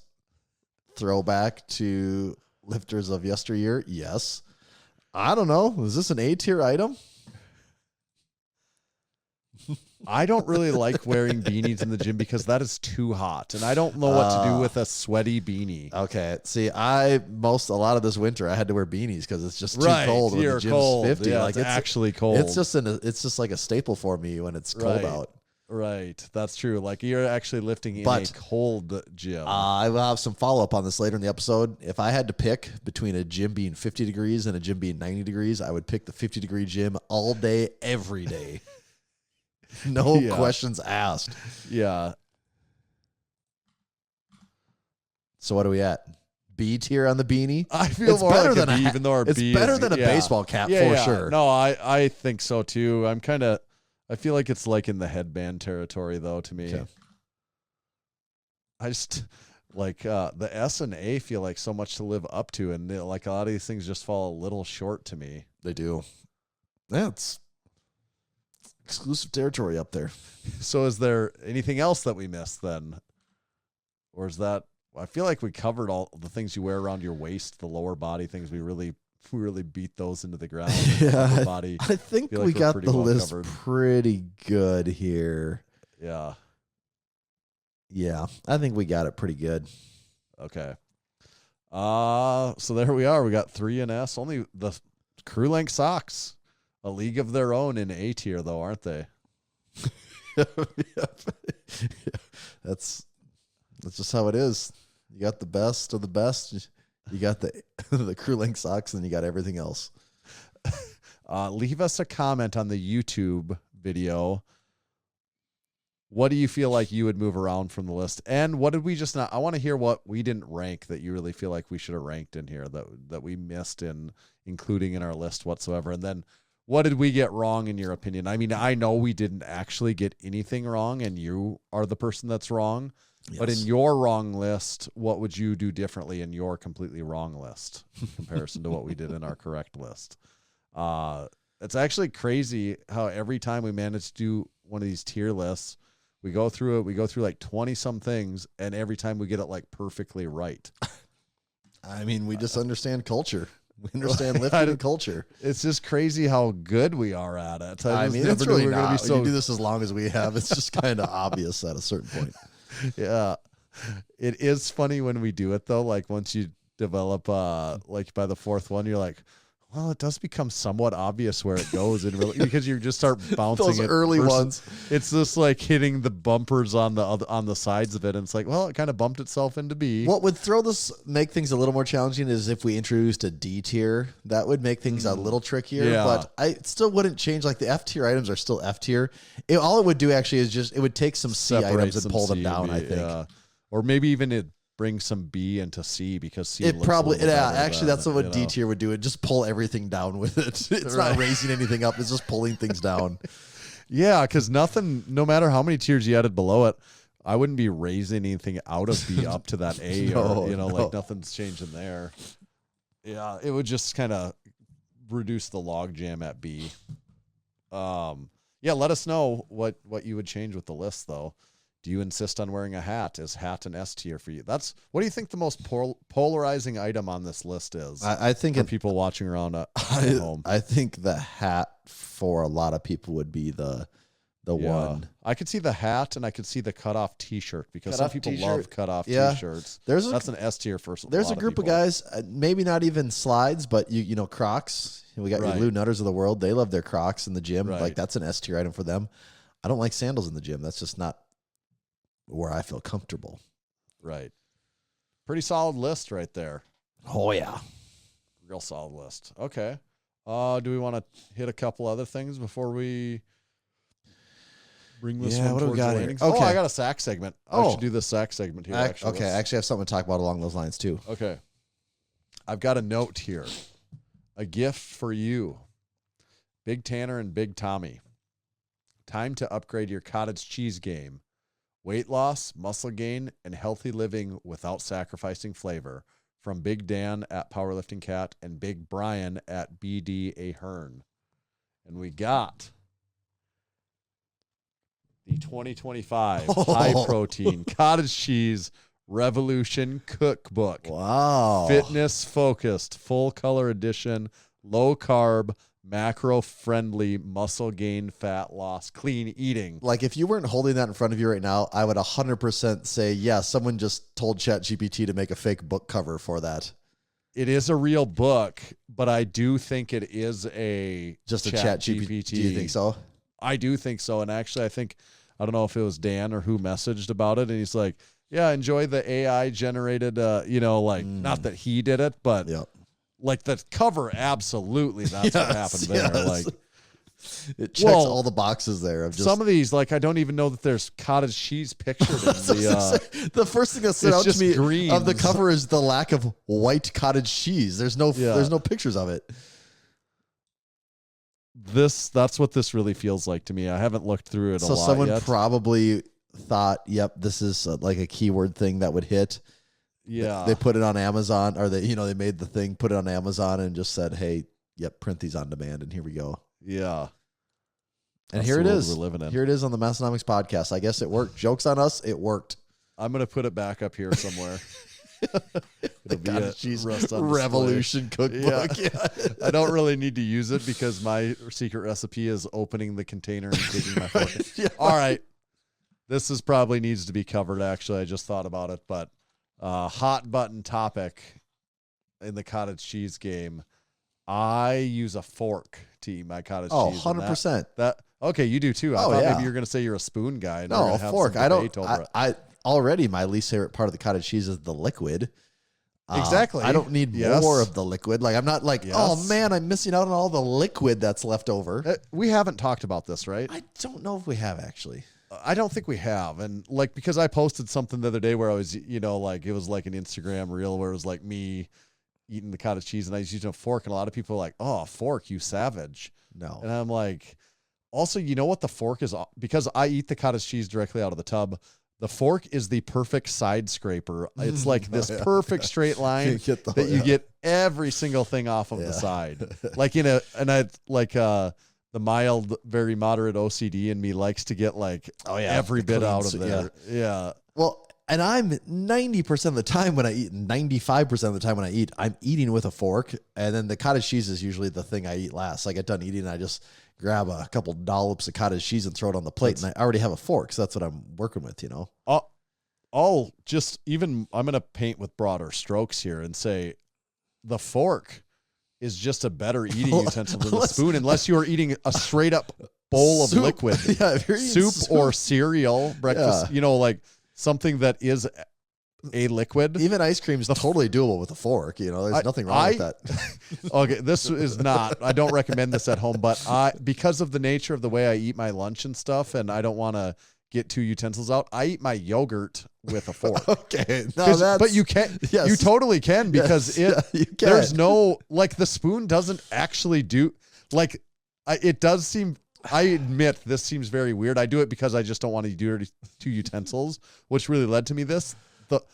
The spoon doesn't actually do anything better for the yogurt. It's just dawning on me. I've never even thought of eating because it's not a liquid. It's just like Greek the yogurt's already pretty thick too. Exactly. Like I just I started doing that spoon dirty every morning for no reason. That's what if you're already dirtying the fork. Oh, what the hell? It works really well. The only thing you got to watch out is for those. What I said, the fork is really good for the side container clean. The spoon is better for the bottom container clean. Oh, yeah. And those Greek yogurt containers, some of them are so small. Mm-hmm. You're dealing with more bottom than sidewall kind of. So they're not quite as good for the bottom cleaning, but I got that kind of down to a science too. So, but outside of scraping the bottom of the Greek yogurt container, the spoon doesn't do anything better. Yeah, you got me rethinking everything right now. If it's not soup or okay, tell me what besides soup and cereal. Maybe I'm missing some other things, but those would be the two things that the spoon is better for. Or what other liquids do you eat? There's probably other things. I'm just not saying like there's the nothing. other There probably things- is other things. The other things I grab a like spoon chili. for. I would use. Well, yeah, but I would that's eat soup. chili. We're talking Yeah, soup right, again. Yeah. The only other things I grab a spoon for would be like a bowl of oatmeal. I grab a spoon for, but I That's now a know spoon meal. it's not I necessary do. though. Like Not you can get really. that thick if you want. If you Yeah. can get that thick very easy. I do. That's a spoon meal to me. I guess that's a good Yeah. one. Yeah. The fork there, and then like if I'm gonna eat a bowl of ice cream, I go for the spoon. Like that's. Yeah. But I think the that's, fork would work. Oh yeah. but, Well, yeah. If you get like cake and a pie or whatever right. with your ice cream, like yeah, you don't. but a get spoon for that. doesn't work to go eat spaghetti or No, a steak. You know, No. like Sometimes my kids get particular about thinking they want a spoon for macaroni or something like that. I'm like, no. that's actually a really we want a good one fork in here. ours. What a fork for macaroni? What's your preferred utensil? fork 100%. A fork 100%, for sure. 100%. It does things that the spoon doesn't do. Like you can stab with the fork, and sometimes on macaroni you might need to stab, Oh yeah. and the spoon can never stab. No, it's got The that spoon does precision not control stab. like we talked about. You know, it's Right. And also a spork is kind of a stupid utensil for the most part. we're just splitting hairs here. We're That's trying to- maybe a grapefruit. you're trying to The ride spork- one the horse spork- with two asses now. Yeah, the spork is made like strictly for eating grapefruits, and nobody does that. So Yeah. just throw the sporks away. Yeah, grapefruits are just made to essence sparkling waters. It's the only reason. Yes. I just think the fork is just if the fork is S tier and the spoon is like a C tier utensil, like I it's agree. so few things that it's actually best for. I agree. That's spot on. Cottage cheese though, Fork all day. yeah. Yeah. Unless I already have a spoon for some reason. But That to me is a no-brainer that the fork's the better choice. I admit the Greek yogurt, the fork is a little psychotic, but I just do that out of it's just this is like almost like bachelor tendencies that I can't quite Right. shake. Where I'm like, no, I'm not dirtying an extra. he's evolved to do this. He can't Yeah, change. yeah. I'm like, I don't. I know that this works. I don't need to dirty an extra utensil, even though it's as simple as just setting in the dishwasher. So that was the sack segment. I technically have a sack. It's too big to show. I'll have some video updates Say on less. this. I'll have some video updates on this, but our old buddy Ashton at Freedom Fitness Co., he sent me a message probably, I don't know, a week or two ago saying I have a package or I have a delivery coming your way and it is freight. So be on the lookout. And I'm like, oh God, what could this be? What are you sending me freight without like, my pre-approval? I have a garage with limited space here. I can't Yeah. be taking in massive pieces of equipment. And he didn't give me any more details. I kind of figured it out as the time was getting closer and I started getting notifications for the freight company. But what was it? Monday afternoon, Saturday morning, something like that. In the past couple days, the freight man showed up, popped open, and there were three. This is kind of a sensitive subject for us. There was three hot button issue right here. 3 rolls of rolled flooring, and it is cut to the exact specifications of my gym.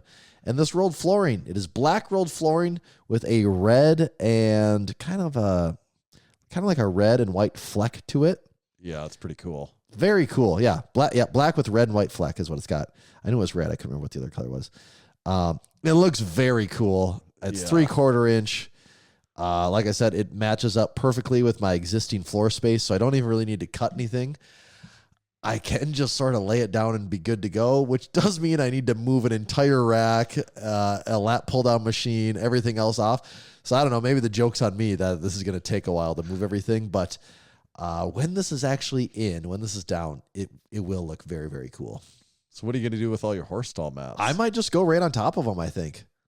Oh, just double it up. Because I'm only at 3/4 of an inch right now. Right. And I everyone's, never thought about that. You know, when I first started, people were telling me, "Oh, you're going to wreck your deadlift floor. platform. Yeah, you're going to wreck your floor only having 3/4 of an inch." Well, I'm not slamming, deadlifts down. Right. That's the only thing to worry about. But figured out, well, 1.5 inches is pretty well protected. I mean, that's basically a deadlift platform at that point. Well, that's isn't not it? so controversial then. On my point, in my eyes, because you're still maintaining the horse. I know stall mats. they're the foundation that everything's Yeah, built on in right, the gym is right. the horse stall mat. So that's kind of the direction I was leaning towards, is just going right over the top of the horse stall mats. Yeah, I never even. And I thought asked about Ashton, that. he's like, "Yeah, I think you should be able to do that. That shouldn't be a big deal." Yeah, I never even thought about You it. know, kind of just a part of me always then. Yeah. So when are you going to do the project? I don't know. I talked to him on the phone. He goes, "Oh, do you want double-sided double stick tape to put?" He's like, "That's tip, one of the ways we put it down." Yeah. And I go, that's probably how I would do it to give it the cleanest look. He goes, "I got some rolls here. I'll just send you some rolls of double stick tape." So I'm still waiting for that to come in. Okay. I don't know. It might be a week or 2 or 3 or a month or something, but it'll happen at some point here. Did you build your mini rack from I've not done that yet. No, it's still Yeah. sitting right here. It's my life has been pushed to the absolute limit for like the last 3 weeks here. So I'm just literally trying to survive. I haven't had a whole lot of Like time you're just for hanging on the back of the machine. It's not an exaggeration right now. So that has not gotten done yet, but it will happen here soon. Yeah, that flooring does look pretty sweet. Yeah. And I'll probably do a video on that when that, Yes. when that actually comes to, we'll get a little time lapse of me putting that in and talking about Yes. it. And Definitely got to get a time lapse video for Instagram for sure. Mhm. Definitely need that. I'll put that song in the background, brick by brick. You mean the Deadlift one from the platform Deadlift song. platform? Yeah. What is that song? I don't know. I think I found that off something. And I don't had know. no idea what that Yeah. was. I didn't know if that was a Yeah. song I didn't understand. And That's you did. not a song. No, I only know that song from that video. Like I think I found that, and I just tie it to that song all the time, or tie it to that clip. video. Yeah. I should repost that video. Actually, that's like People love how that many video. years will it take That's- for that to be non-relevant? I don't know. That video still gets views though. It's one of our better performing videos. Yeah, I don't even like I don't have the original. I feel like I only have that video and like a 4th time ripped off of myself. Like I'm just like that. I don't natively have that video on my phone or anything. I'm just always like It's just pulling it from downloading YouTube. it off of something all the time. Yeah. Yeah. All right. Okay. Other things here. I opened up YouTube the other day. Very end of the day, just trying to wind down, get my bearings about, get my senses to me. Yep. And it's late. I open up the YouTube app on my TV, and YouTube knows I'm kind of a home gym tour guy. And right there, I see it. I don't follow the animal supplement channel, but it was the animal supplement channel, Evan Centopani Home Gym Tour. I've watched that. Oh, Evan, friend of Yeah. the podcast. Yeah. Evan's such a good dude God, too. I thought for sure, I'm like, well, I just want to see how he's doing this. And I don't know, it was like 15 minutes long or something. I thought I'll probably watch a minute or 2 of it. He's just good to listen to. I watched the whole damn thing and I did not plan on that at all. It was a good video. We should do a gym tour with him. That was my exact thought. He's in the Northeast. He had Yeah. tons of stories about everything. It's the Donnie thing. He knows exactly where he got it, what he paid for, how long he's had it, like the backstory. He's just a really positive, fun guy too. Yeah, I loved his gym tour. It was a basement gym. It was great. I recommend people go watch that. But one of the things that stood out to me, I did not know this was a thing. I don't know if you caught this, Tanner. He said it multiple times that talking about machines that he had, the upholstery, the padding on them, whether it was a blue pad or a purple pad or whatever it was. He goes, yep, you just hit that with your vinyl spray paint and that's been covered. And he's like, this one, yep, used to have blue pads. We hit that with the vinyl spray paint. He gets the Cybex leg press or hack squat. Yeah, this one had a purple pad on it. Again, black vinyl spray paint. And I'm like, I actually never thought of vinyl spray paint as a thing. So then I started Googling it and I'm like, yeah, this is a thing. Evan, it seems to be fine for him.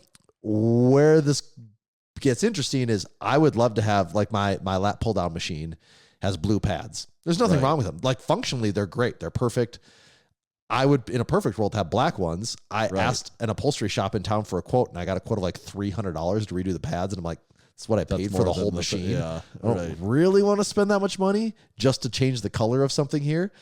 But then I'm like, oh, but black vinyl spray paint, if that works, like that's the ticket right there. And it's so easy. Like these pads are small. It's so easy to take them off, hit them with a few layers and go. Almost need to make a YouTube video, or at least at the very least an Instagram video of that. I know. So my question is, I guess anyone listening, have you ever used vinyl spray paint?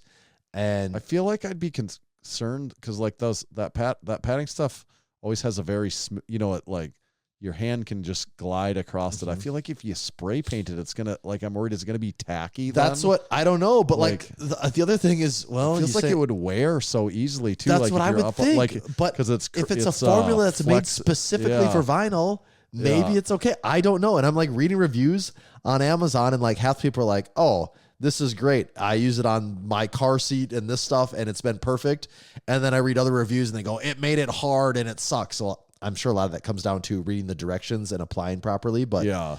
The con really there isn't the cost, because you know it's not going to be that expensive. No, the con is if you go and spray paint it, and it ruins and then the it's pad, half actually. off, and then you're like, oh frick! Now I wish I just had my stupid colored pad. Yeah, that exactly. actually I would felt take nice, blue you know? over like a bad pad. Right. But I'm just curious. Has anyone, I know there's a lot of people with home gyms listening, has anyone ever done vinyl spray? Not like just like you took a can of spray paint to some vinyl pads. Like, Right. have you ever actually used the vinyl spray paint and had any luck with it? From what I can see, Evans used it on like 4 pieces of equipment, and it looks great on all of his. So You should try it, and if it works really good, I'll do it at Massenomics. oh gym. yeah, save you a ton of.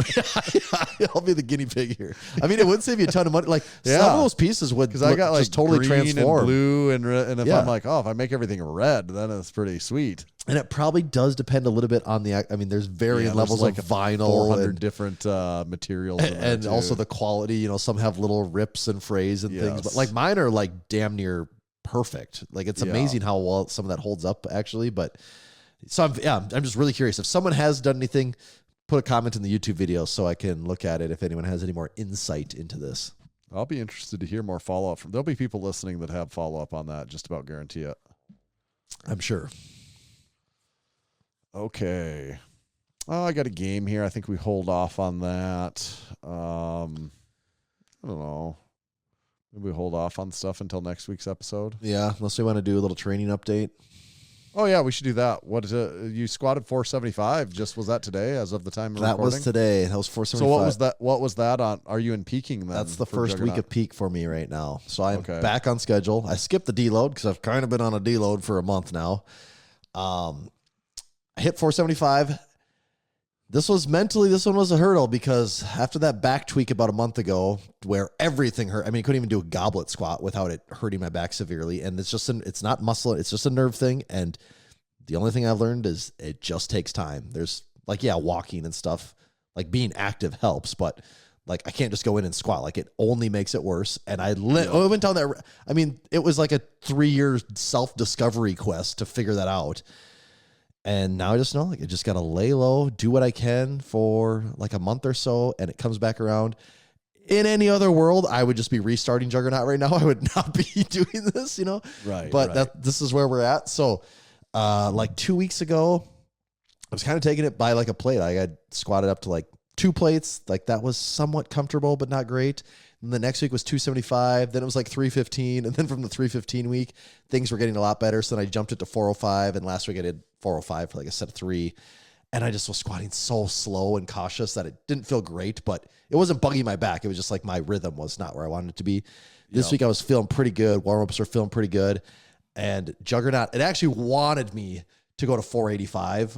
And I mean, my top squat of the meet last year was 475. So Right. it wanted me to do 485 today. And I'm like, okay, that's my biggest squat now in like 5 years. Just go to 485. Yeah. I have not been squatting really at all in the last month.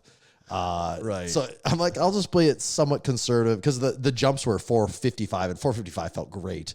Then the 45, I'm like, it just scares me a little bit. And then no one here either, like being alone, like really going after big numbers. I'm just, okay, I got to play this smart. So in 475, it could have moved a little better. I actually would have preferred it to move a little better, but given where I'm at, just being somewhat detrained over the last month, I can live with that. Like I know. How did your back feel then for that? Oh, my back feels fine. Yeah, my back feels good. So it's not a problem. Yep. As of right now, it feels fine. So Yeah. Well, that's sweet then. I'd say that's yeah, always great. so that's good. The other one was bench last week. It was an RPE 10 week for bench, and it's supposed to be an RPE 10 week for squat, but couldn't do that. I wasn't ready to go full RPE 10 for a set of like 4, and but I was ready for bench. Has been going decent. And again, little detrain there because I haven't had to ease up on bench as much, but I did have to take it easy for a couple of weeks there.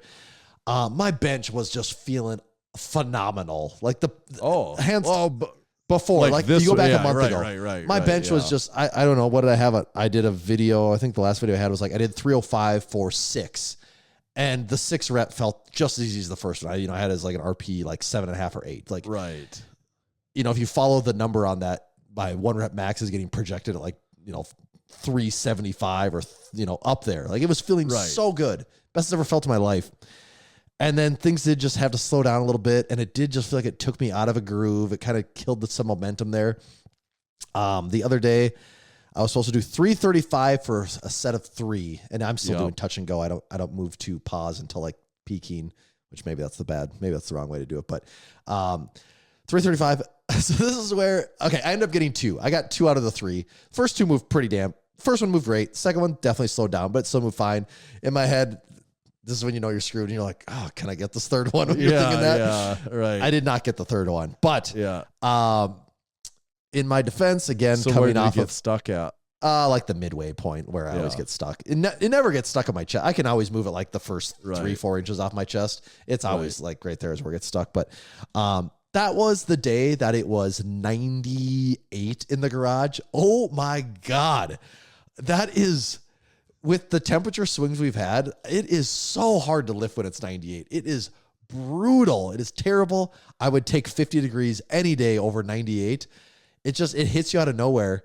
And it's very, very hard to get used to. And like when I'm hot, I feel like I'm just like losing my strength by the minute when I'm that hot. It's almost as hot as the OD Ice Arena.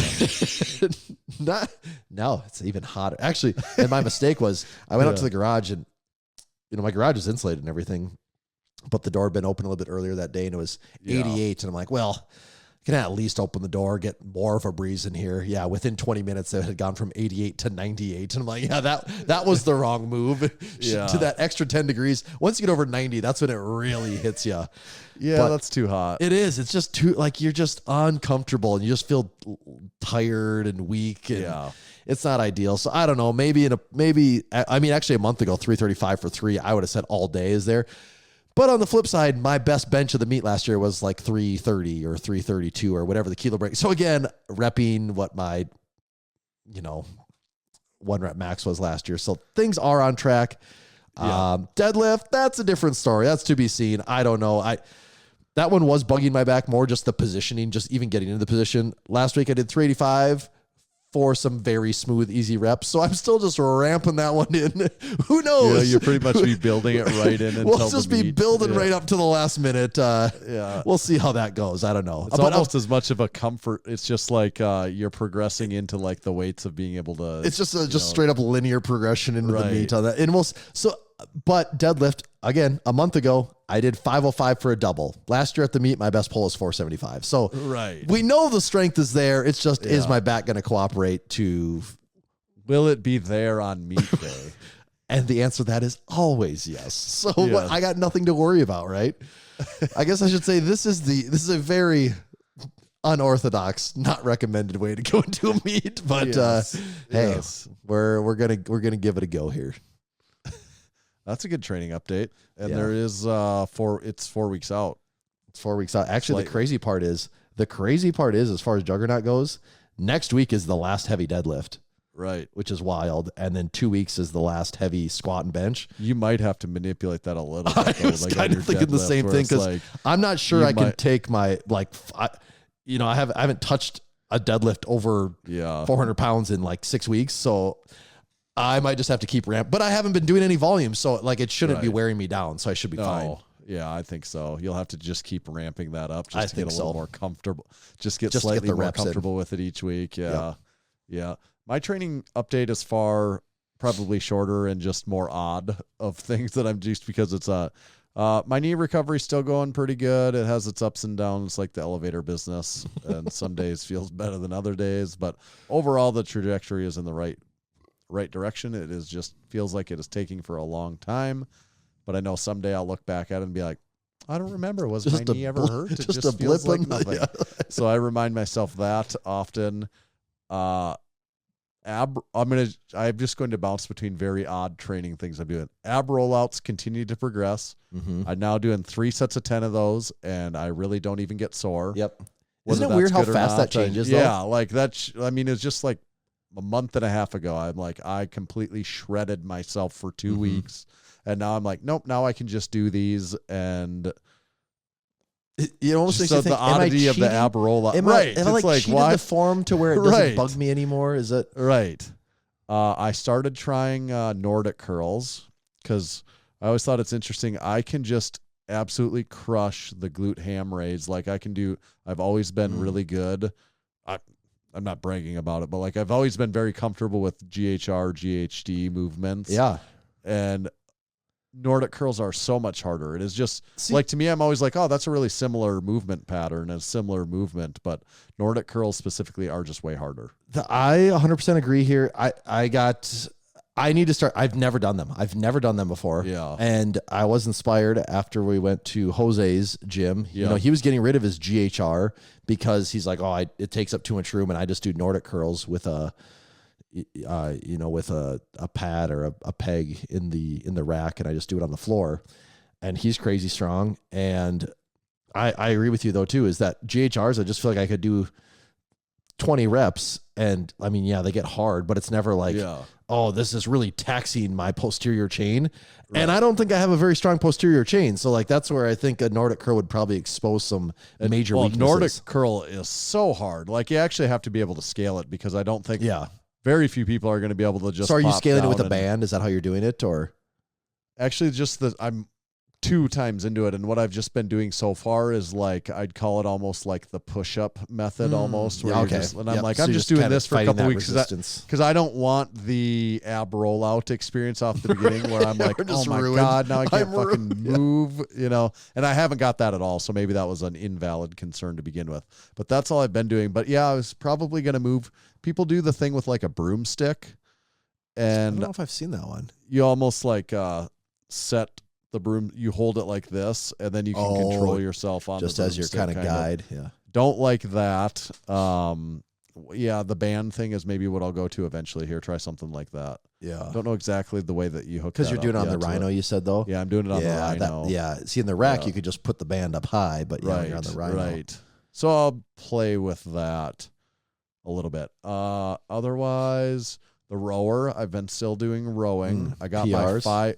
I got my 5K down to 1830, which was so hard. So is this like, I was so gassed at an 1830. Technique improvements? Is this lung capacity? I actually looked up quite a bit of the technique stuff, and I'm like, that's kind of I feel like what I'm doing by default. Like, oh, okay. So you didn't have to wildly change anything to. No, there was a couple things to think about, but at the end of the day, as I'm reading it, and then I go do it, and I'm like, pretty sure that's what I'm doing anyways, like somewhat naturally by getting on this. Like, so that I get, no, it's not really a technique improvement. It's more just like, it is just cardio, getting my cardio, and it's kind of cardio. It's also just like, yeah, it's cardio, but it's like getting a rhythm a little bit.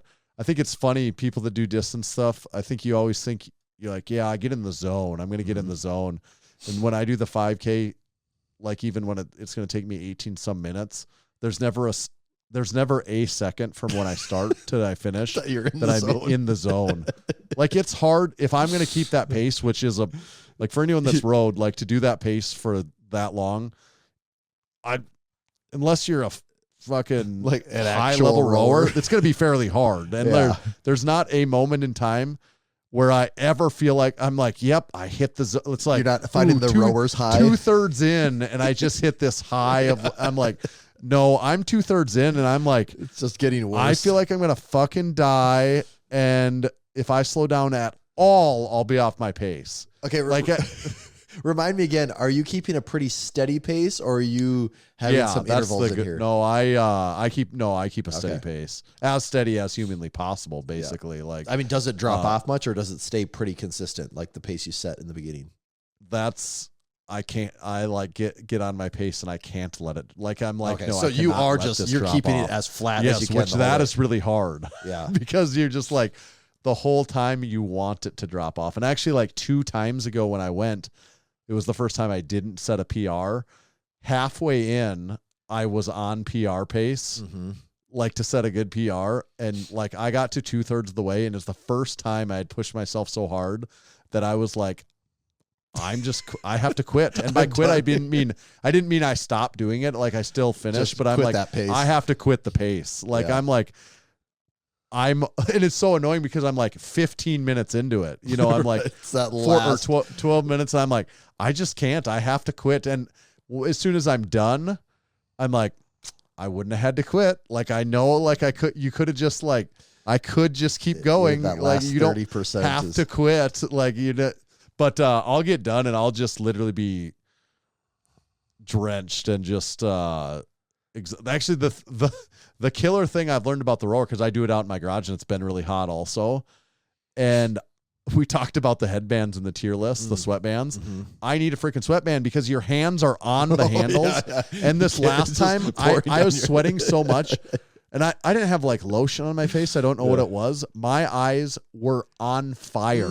I just was closing my eyes and just, I'm like, I don't have to look at anything. I guess I'll just keep my eyes closed because my eyes were burning. Like the desire to rub my eyes was so strong. But yet I'm like, I can't take like a second.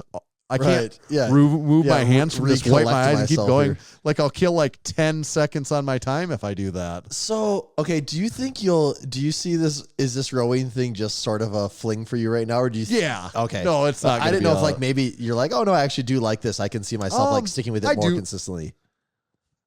I could see getting in and out of it. Okay. You know, like but like you don't think going forward it won't be like, oh, I'm doing this at no, least I'm not going to be like going. I have to row twice a week. Okay. Nah.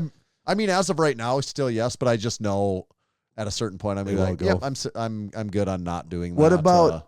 And you never really have back issues, but I know I've thought of this, and I know Chad said it. He said sometimes he's got to take it easy on the rower because it starts to agitate his back. Have you noticed like any extra fatigue on your back, or is no? I could see how it could if that's something you had, but since my lower back basically has never bothered me. My hips bother me, but not the rower doesn't bother. Yeah, does not affect that at all. My upper back gets lit up still. Oh, like that's where you feel it the most as far as like back goes. No, actually, when I'm doing it my legs are fucking.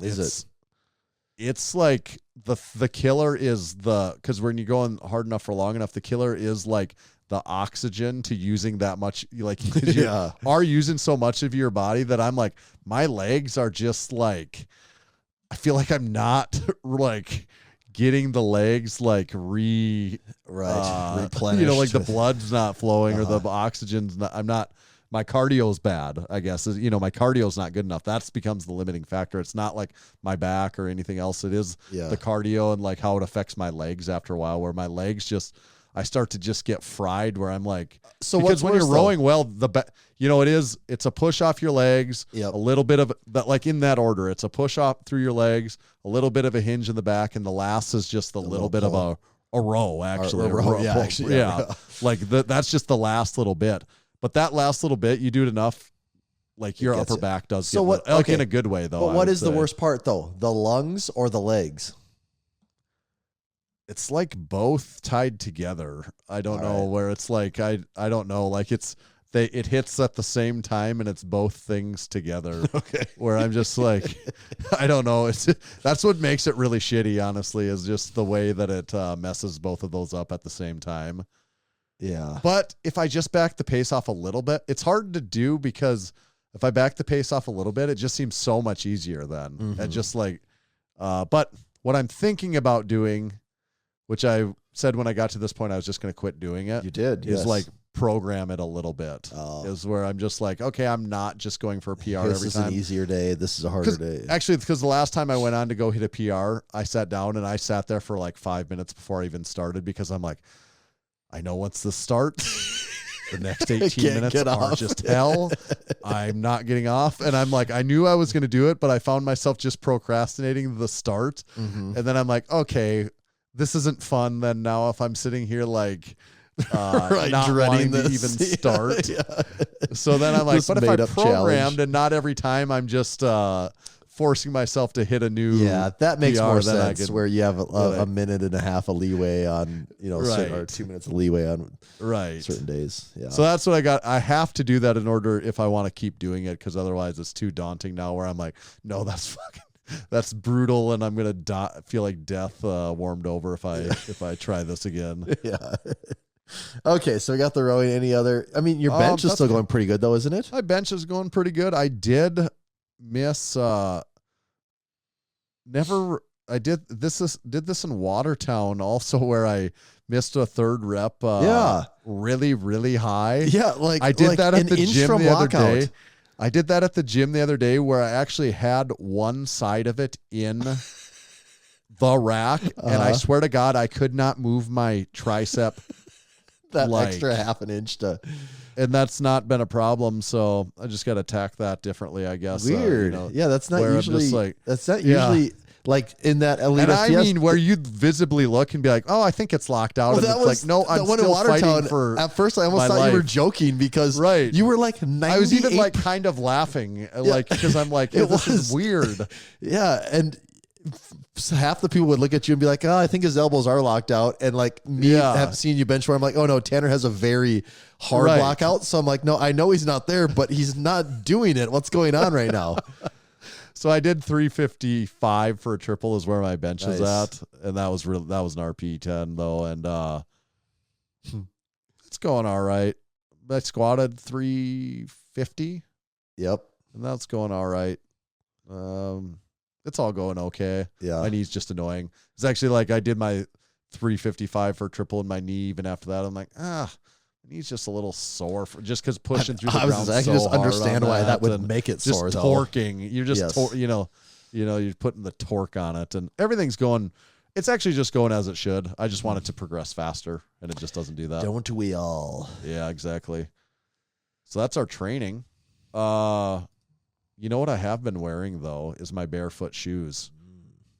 And refresh me, what is our discount from Barefoot Massenomics? It is. And it's 10% on Yep. whatever you buy from them. You got it. And I was looking on their site now that I get to read the Barefoot ad, and I gotta say, if I was, I have multiple pairs of barefoot shoes. I've got the Bruin boot. I've got the Ursus Gen 2, the Massenomics collaboration that we did. But the Ursus Arctic White high top Clean. is really cool looking. Mhm. That, and I like, you talked about it last time, the Ozo Noir. Yeah, isn't that I pretty can see high-end me looking? wearing that to work. For sure. I could think for you sure could. wear Yep. Yeah. I mean, I wear all my barefoot shoes. I can do whatever the hell I want. I can wear if I just wore socks to work, it'd probably take 7 hours before even anyone noticed. But that Ozo Noir has got a pretty cool look to it. And that's new, right? Yeah, I look at the website every week. Last week was the first time I'd seen it. Okay. Yeah, so check out I'll tell you this, check out the Ozo Noir. Check out that Arctic White Ursus, that high top one. Ugh. That's a sweet looking shoe. And then all the other classics. They also have the Cub, is the kid shoe. I got my 1.5-year-old has a pair of the Cub toddler shoes that they've got. So check those out too. Discount code Massenomics will save you 10% on everything at barefoot.store. This episode is also brought to you by The Strength Co. All right, I've had a home gym for a little over a year now, and since day one, I have had Strength Co plates in my gym. I couldn't imagine it any other way. They are the go-to plates, and that's not just a catchy little saying we do here.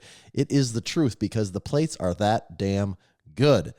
Made in America, machined, E-coated. Got a great finish, this black finish on them. They look amazing. They're smooth yet easy to grip. They got a classic look. There's just no downsides to them. They are the plate you need in your gym. If you head on over to the Strength Co. right now, you can get, obviously you can get all the classics, but I think, did I hear 35s? Yes, are back in stock. So if you've been sitting on the sidelines waiting for some 35s, well, now is your lucky day because you can finally get a pair of those again.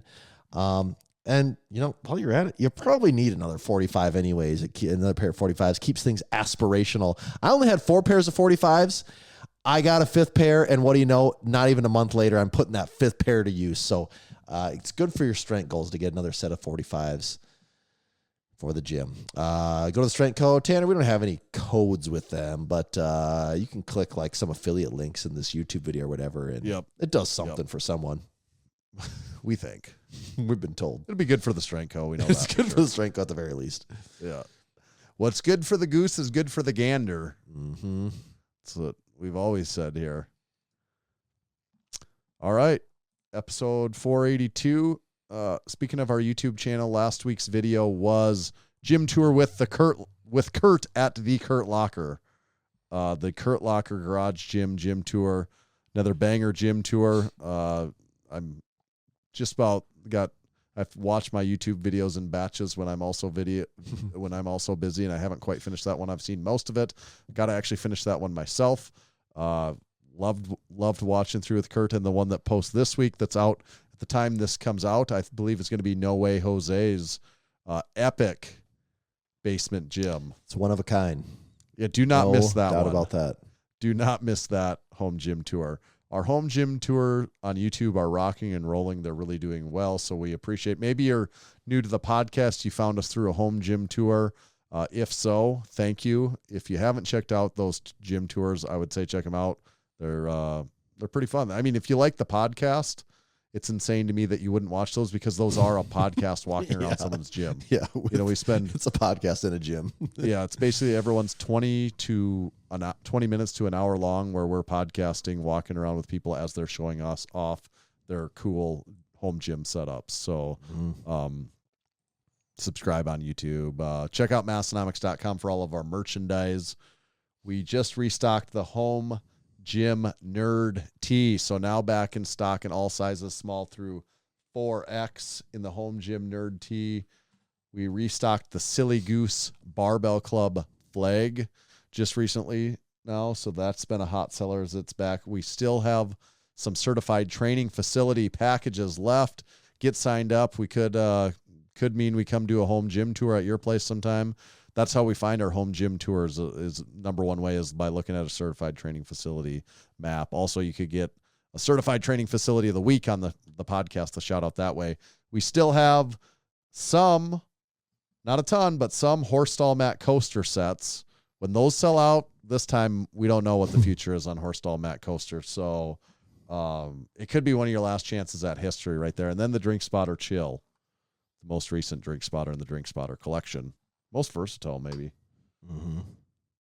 Tommy, where do they find you at? You can find me at Tomahawk_D. You can follow me at Tanner_Bear. Just make sure to follow Massenomics at Massenomics. See ya.